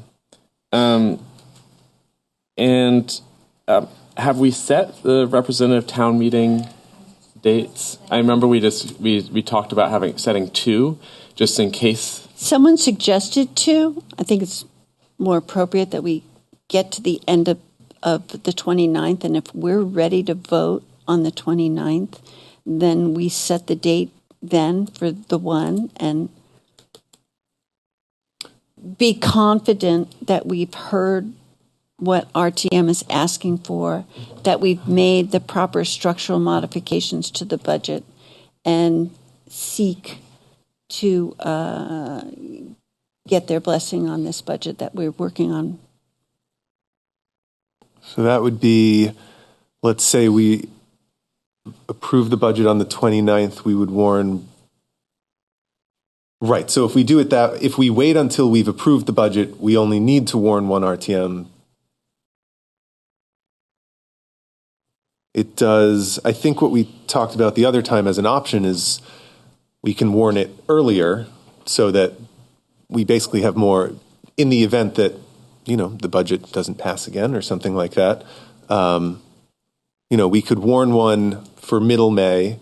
We had a couple dates written down. We don't need to go into all of that. But there was some appeal to the idea of warning two so that the first one could happen sooner. We would have a fallback if we needed a second one. Well, I mean, there's always contingencies, but I'm of the opinion that we can be confident that we can make changes to the budget so that it would be acceptable to RTM. Maybe if I may withdraw I realize that I've diverted us a little bit, so maybe we can actually just go back to this schedule and then in the general discussion come back to the RTM if that's okay, Amanda. Because I'm realizing that I've gone us down. This is what it feels like. Yeah, I have a question. So it's 10 days after we approve the budget that the RTM needs to. How many days 30. do we need to warn it? 30 days. 30. Okay, so this time of year is incredible. That time of year is incredibly busy for families, graduations. Oh gosh, everything. So I think we need to warn it earlier than that. We need a template of a day. And I think that we had people can prior plan their discussions that we're talking about a weeknight. Yeah, I say we just put it on. We put 2 dates on the calendar and see if we hit it, because otherwise it's getting later for the departments. It's getting later for citizens. It's just a big mess. So warn it as soon as possible, just so that people have an extra couple weeks to try and schedule around it. Oh gosh, yeah. I mean, there are people I don't mean going just out of as in that town doesn't and matter. doing stuff. Yeah. Okay. But no, that makes sense to me. Well, we'll take that under advisement. Let's talk about whether we're ready to vote on this schedule. Are we ready to vote on this schedule? I'm good. Yeah. I am. I would just ask if we could advise the current finance committee members and the past finance committee members, or maybe the simplest way to do it would just be to send the schedule once we approve it to all the representative town meeting members. Given that we really want to have boost the chances of our final budget passing, and there were questions about process, want to make sure that they're all aware of when the different items are being discussed and when they could weigh in on these different issues. I think that's there's RTM and then there's the public at large, and all are welcome. And, this select board process is, of course, focused on the RTM comments as we can discern them, but it is also an opportunity for members of the public to identify their priorities. So, yes, there will be, enhanced public notification of our schedule and our meetings. Excellent. Thank you. Anyone else? Nope. Are we ready to vote? Mm-hmm. Peter made a motion to accept the schedule of the select board meeting dates regarding the budget. I'll go through them one more time. Tuesday, April 15th, structural implications of the budget and representative town meeting, and also solid waste. Thursday, April 17th, cuts in revenue. Tuesday, April 22nd, public safety. Thursday, April 24th, a potential draft budget. And Tuesday, April 29th, further discussion on the draft budget with the potential for a voting on a draft budget and notification of RTM meeting. All in favor of that schedule, please raise your hand and say aye. Aye. Okay. Great. That has passed 5-0. That is the conclusion of our agenda. If there's people who want to continue the general discussion, I'd say that I would discourage that, because I think we've had a general discussion of the budget. I think we've set forth the future meetings, and I think future discussion should be topic-oriented. I think it would be useful to finish the discussion about when RTM will be held, as that's not on any of these 5 dates. And there are also there was a question that was raised earlier that I think would be useful to come back to, and I know that Dick DeGray had a comment that he wanted to make. Is Dick still with us, Seth? What about on the right side of me? I would happily, err on the side of continuing. Yeah, Dick's hand is back up, especially because we're, it's not even 8:30, so. And you don't think that we've had enough meetings? Is that it, Oscar? I just think, the more sort of open, knocking stuff around type of conversations we have, the better it'll be. So I don't really know that I have that much talking left in me, but yeah, I'd like to hear Isaac's thoughts and hear from Dick. And Dick DeGray, would you like to knock things around?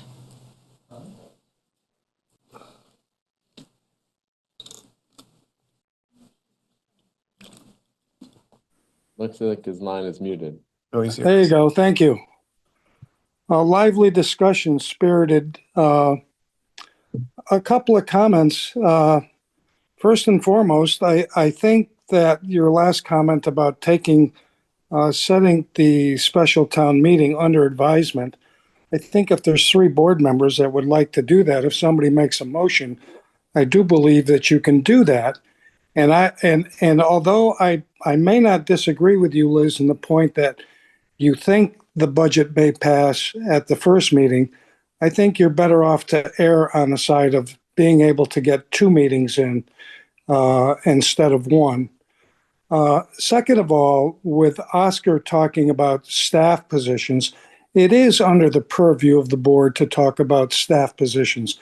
I certainly was there long enough to understand that, to say, yes, the board gets to make those decisions and to have those discussions, and not just to tell the town manager that, okay, you give me a number and then I'll decide where to cut. That's not how the process works. And so from that standpoint, I would disagree with John. As for the hiring freeze, I'm a little bit confused. I can understand a hiring freeze if you're talking about not filling the assistant town manager's position or the finance director. But the position that I keep talking about is the IT person who hasn't been hired at all. And so if you say we're not going to hire that position, you, along with the other ones, you still have that money in the budget for those positions. And so what, in essence, does the hiring freeze do? It doesn't reduce the amount of money that the taxpayers are paying. The taxpayers are paying for a position right now with that IT position that has never been filled. There's no name you can attach to it. So I think it's perfectly relevant for the board to say, we're not going to fill that position. We want that cut out of the budget. And I don't think that's under the town manager's purview to tell the board that they can't do what they want to do with the budget. John gets to do with the budget after they decide what they want to do with the budget. So I do appreciate all of your comments this evening. It's nice to see a spirited conversation between you. It's been cordial, as I'm observing from a distance away, and I really appreciate it. And it's nice to have a lot of different points of view being expressed here this evening. Thank you. Thank you, Dick. I would just like to point out to my fellow board members that Dick's point about, for example, the deferring the IT coordinator is on the list for us to discuss, and it says possible reductions not taken at the Select Board's December 17th meeting. So in our discussion on Thursday, April 17th, is exactly that. We will be discussing this. So talking about hiring freezes and blah, blah, blah. It is embedded specifically in this discussion that our town manager brought to us. The previous select board chose not to cut. I would certainly open and willing, as I'm sure my colleagues are, to discuss these, to discuss further reductions that were taken, but certainly these discussions that were not taken, and there may also be further cuts yet to be discussed. So personally, I think we're talking semantics, but, you know, will be discussing cuts to the budget and revenues to the budget on April 17th at 6:15. Oscar? Two minor things. The reason I think it's not purely semantics is just that if we were to come back at the next meeting and find out that the IT coordinator position had been filled, that would mean we would have lost that opportunity. It may not happen with that position. It's not going to happen. Yeah. It's not going to happen with that position then. But there are other unfilled positions. The other thing, I just realized that because we talked about this like 100 years ago today, I do think we should consider the possibility of including sort of a statement of commitments about next year's budget with our budget process. I think that is a way in which we can justify to our team, like this budget is not going to be dramatically different, but we can say like, look, we heard you. We're going to look at some things. It could be dramatically different. It could. We could take hundreds of thousands of dollars off this budget.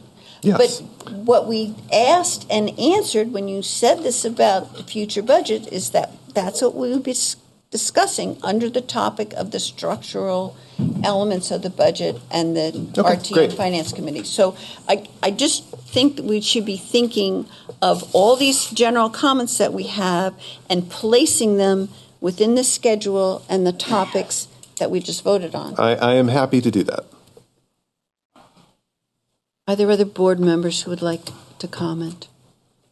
Are we commenting on the schedule's been voted on and accepted? Mm-hmm.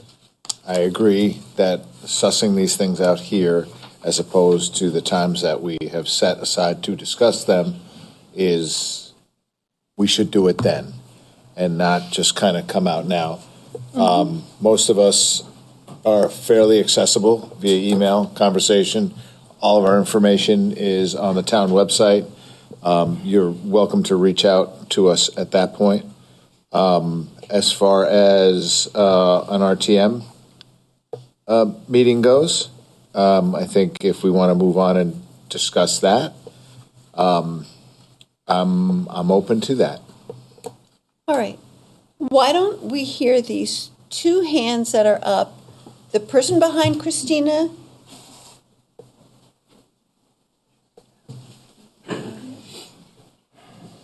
Good evening.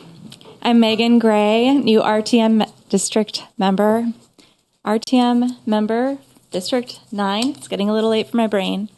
Madam Chairperson, may I ask whether I may address another select person for clarification on a comment? Ask me the question and I will direct. My question is whether Amanda Thurber would help me understand with more clarity the suggestion I understood to be we ask as a gesture of good faith for human services recipients of funds to refund funds. And my understanding was it was for fiscal year 27. Or was that meant to be part of a discussion for this year's budget?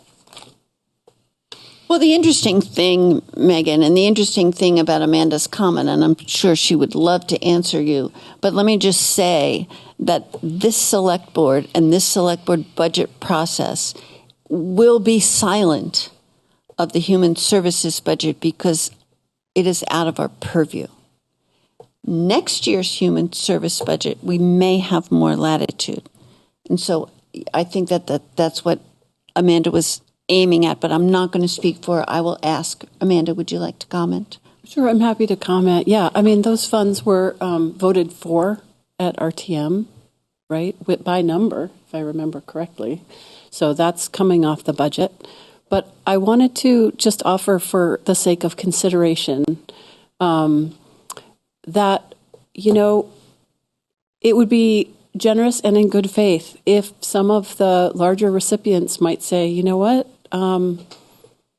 put that back into the budget.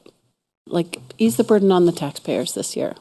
I doubt that it would happen, but it might, and it could be a gesture of goodwill. We are mutually dependent in our community. We realize that very much, and town departments are sacrificing as much as taxpayers, as much as anyone. So, just a point of thought.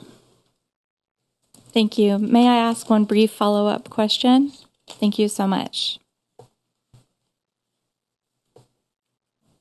My understanding is that the Human Services Committee undertakes an involved process in soliciting each organization regarding their needs and their requests per fiscal year.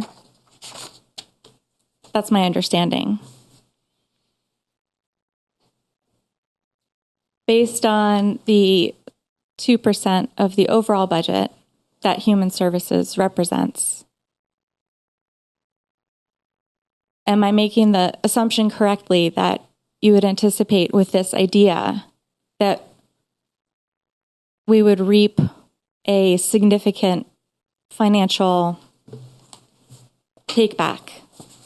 And would it come through, I'm wondering, forgive the unclarity of my question, I think it comes from not quite understanding the idea, which I think is interesting to entertain, because it could be applied perhaps towards different departments or groups of departments like Human Services, like Public Safety, like the Arts Fund. So I guess I could just leave the question hanging. We could discuss it maybe anon. How would it work in terms of Megan, the committee's work? This is voluntary, and I would like to announce to the community as a whole that anyone who would like to pay more taxes is certainly welcome to, and anyone who would like to contribute in any way to the community's budget, they're certainly welcome to. And so, in that same spirit, Amanda's asking, do the recipients of Human Services wish to relinquish some of their grant? And that's a highly speculative question, and I don't think it's one that really requires an in-depth discussion of where that money, if gained, would be placed in the budget, because I think it's just too speculative a question. And I do know that there are some departments that do a lot of fundraising, and one of them is Rec and Parks, annually. From grants, from citizens. I mean, and some town departments are the recipients, and many town departments are the recipients of grants as well. And so we're kind of all in this together, was my sentiment. We're really all in this together. And let me just say also that because the human service budget is really not part of this discussion, I'm going to have to say that it's not germane, and you two can talk about it offline, but it's really not part of our work in this month and certainly this evening. So thank you for your time. Heidi, you're the last questioner. I was just going to ask if if there's any way that you can set dates or potential dates for the RTM, because as Amanda said, it's a busy time of year, etc. But even if it's an evening, I sometimes work evening, I'm sometimes on call evening. But if I know in advance that I have to be free a certain night, I can switch with someone. And I'm sure other people are in similar situations. So I think it really would be helpful to have a date as soon as possible for when that meeting might be. And I think setting 2 would be good. And if we don't need the second one, great, we don't have the second one. but at least we'd have the dates set aside. Yeah, and let me just say that it's expensive to host a town meeting. And so if we have a second town meeting, there's our arts funding.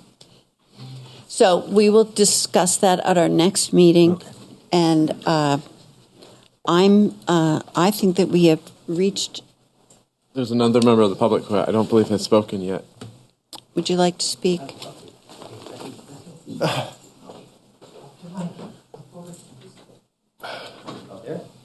little more.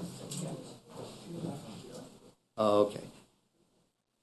I want to put my hand on it so I can. It's right there. Okay. Thanks, guys. I'll be real quick. I just wanted one point of clarification, and that was to ask, has there been a decision made to wait on open positions so that the select board can discuss it, or has it been decided that the town manager will fill those positions before there can be discussion? Thanks. That has not been determined. All right. I think it's something that we could discuss, and I'm interested in, Oscar, if there's a particular proposal that you wanted to make around that. I mean, I guess I just see these unfilled positions as a valuable way to not have to consider eliminating existing positions, which is way harder and more painful, as we all agree, and as I've been told many times. And I would just love to, I don't know how official it has to be, but I would be really disappointed if we got to our meeting on cuts and a position had been filled. If that could not happen, I would be content with that. But I'll just say that we freeze positions all the time, ones that we don't think will make sense in the long term. We have several of those frozen right now. We have other positions that we need to fill really badly. We need to have somebody running the wastewater treatment plant. If I have to bring every position to the select board for approval to fill, I feel like that is not consistent with our charter. It's not consistent with expectations around management of the town. And it also it leaves us really at a disadvantage for getting work of the town completed. That was my only point before. And, I would ask for the respect that I'm managing the town well in terms of how we're hiring and not hiring. So. How would you like the board to hypothetically go about the process of, let's say we didn't want to fill, I'll choose an example that I'm not really considering, the finance director role. If we felt we didn't want to fill that role, how would you like us to approach that? Well, you would reduce the budget in the finance department, and if it didn't make sense to fill it, we wouldn't fill it. I mean, that means really, if you take John at his word and say, these are the services of the finance department, which service would you like to eliminate? And then you say, because it's very particular, you'd be saying the duties that are performed by the manager. And actually right now we have a consultant to do that work. Yep. So these are all particular discussions. I feel they're operational decisions. They're not policy level decisions, and that's why you hire a manager. And if you disagree with that approach, then relook at how you want to run the government. That's fine. You can do that. I'm happy to do that with you if you want. I am out of fighting energy on this topic for tonight, but the energy will return tomorrow, and we can continue to talk about it. I will add that I do believe that the downtown safety action plan that was a policy decision by the board, and so discussion of positions within that is definitely a policy consideration. Yeah, and it should be duly warned for that and considered under a warned item. And guess what? We have a discussion coming up on the 22nd. On the 22nd of April, right. We will have the discussion. And I will caution that during those conversations, that all of that policy came from overwhelming public response? Overwhelming. No, not necessarily. Anecdotal. Let's revisit this on the date that it's scheduled. Oh, okay. That's great. Would anyone like to bring this discussion to a close? No, I'd like to go back to the question about the RTM dates, because Yes. we heard from multiple people that they would like for scheduling. It would be very helpful to know when those dates will be. I also heard multiple people say that they would like to have us schedule 2 dates. It doesn't mean that we have to have that second meeting. It means, like, when I was representative town meeting, a couple years ago, it was scheduled for Saturday and Sunday. Just in case we didn't get through everything on Saturday, we had Sunday as kind of the overflow day. That seems very smart. We keep on hearing people talk about how they want planning, and this is a way to plan. This is a way to set us up for, okay, just in case. And it also shows respect for a representative town meeting as the arbitrator, as the final decision makers on the budget. So I'm going to move that we warn 2 dates in May for representative town meeting. Now, wait a minute.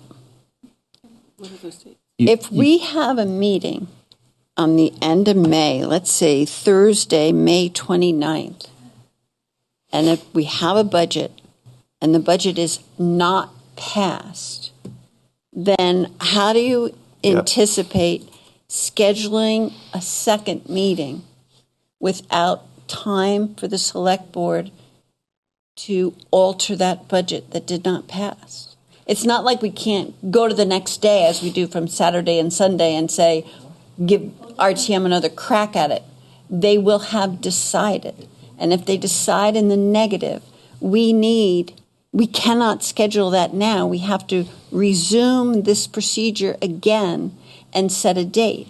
And it's likely that we could not do that before July 1st. And so that's what we're talking about when we calmly say, let's schedule 2. It will be within the time period of the next fiscal year.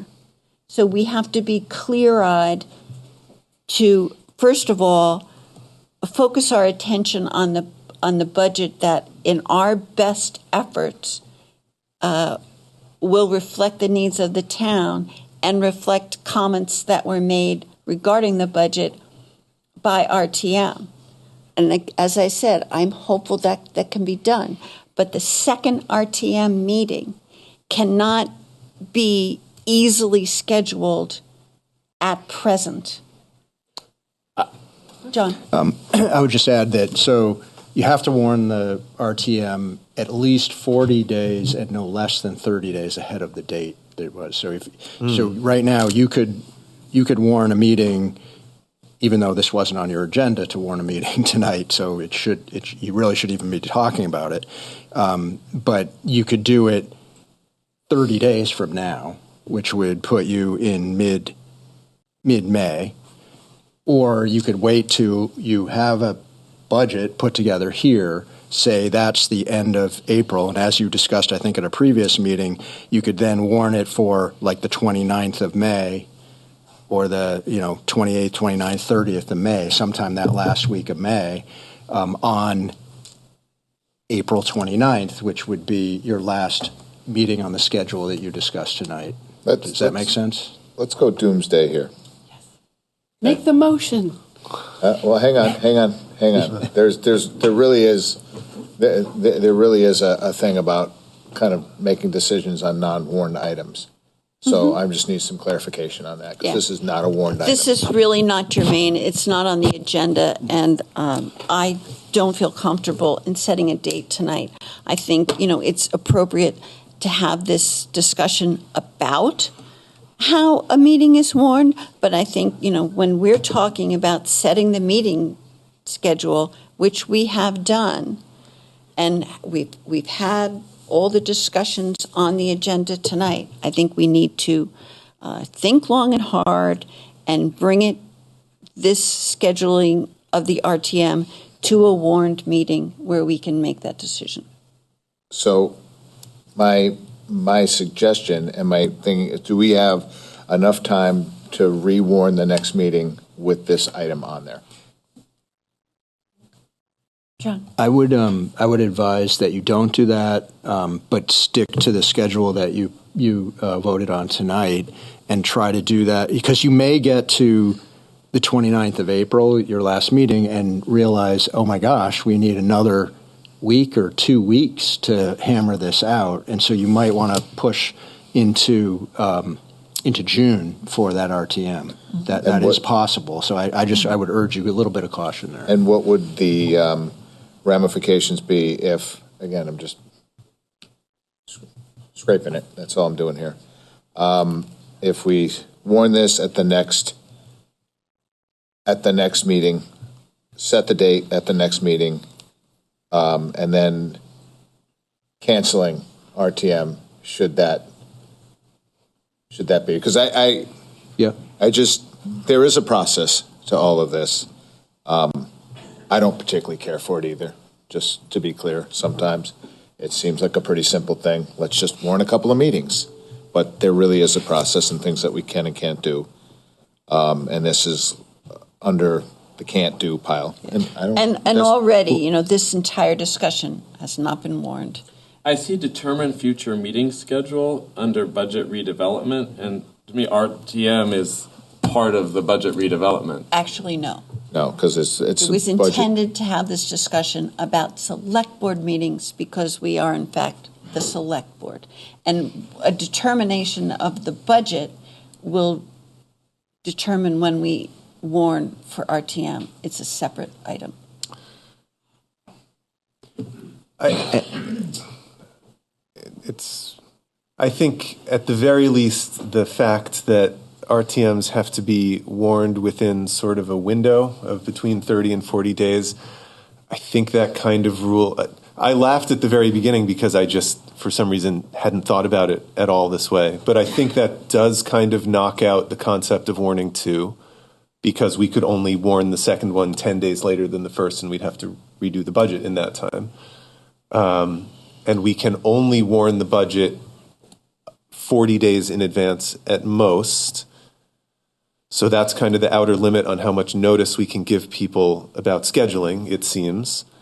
I think there's still some value in scheduling, not that we do it today. I'm happy to defer on the sort of warned, not warned part of it, but there's some value in setting it earlier in May and saying, like, yeah, we may not pass the budget on the 29th, maybe we need a meeting or two, but if we have RTM set on like May 20th, we'll still have quite a bit of padding there for extra meetings if we need to finish some last bit of work. And that might give us the padding we need in the unlikely but very bad event that we need a third RTM, and it might let us get it in, for example, before July 1st. And I don't want to discuss this any further because I don't think it's germane, but I will say that we shouldn't be padding. We shouldn't have any discussion about padding, lest people think we're trying to pad the budget, which in fact we are not. Yes. So do we need to put something on a future agenda, a specific meeting agenda, so that for warning the RTM? Because it sounds like we do. Yeah. Okay. Do we want to incorporate that into our schedule of meetings, or just do it on the fly in an agenda setting meeting? We'll do it in agenda setting and report to the body. Is that okay with you guys? That as we get further through the budget process? Oh, no, I want this decision made right now. Oh, no, we can't do that. Yeah. Of course. Does that sound okay? Isaac? Yes. Okay. All right, people. I think we've had a lively enough discussion for one evening. Anyone like to make that final motion? A motion? Go ahead, Peter. No, you wanted to do it. Go. No. No, I saw your hand go. Go. Oh. That's it. We're never getting out of here. I motion that we adjourn. Peter has made a motion to adjourn. All members in favor of that motion, please raise your hand and say aye. Aye. Thank you all. Thank you, members of the public. Thank you, BCTV. Thank you very much, Seth. Can of worms, is that what you said? Yeah, a series of them.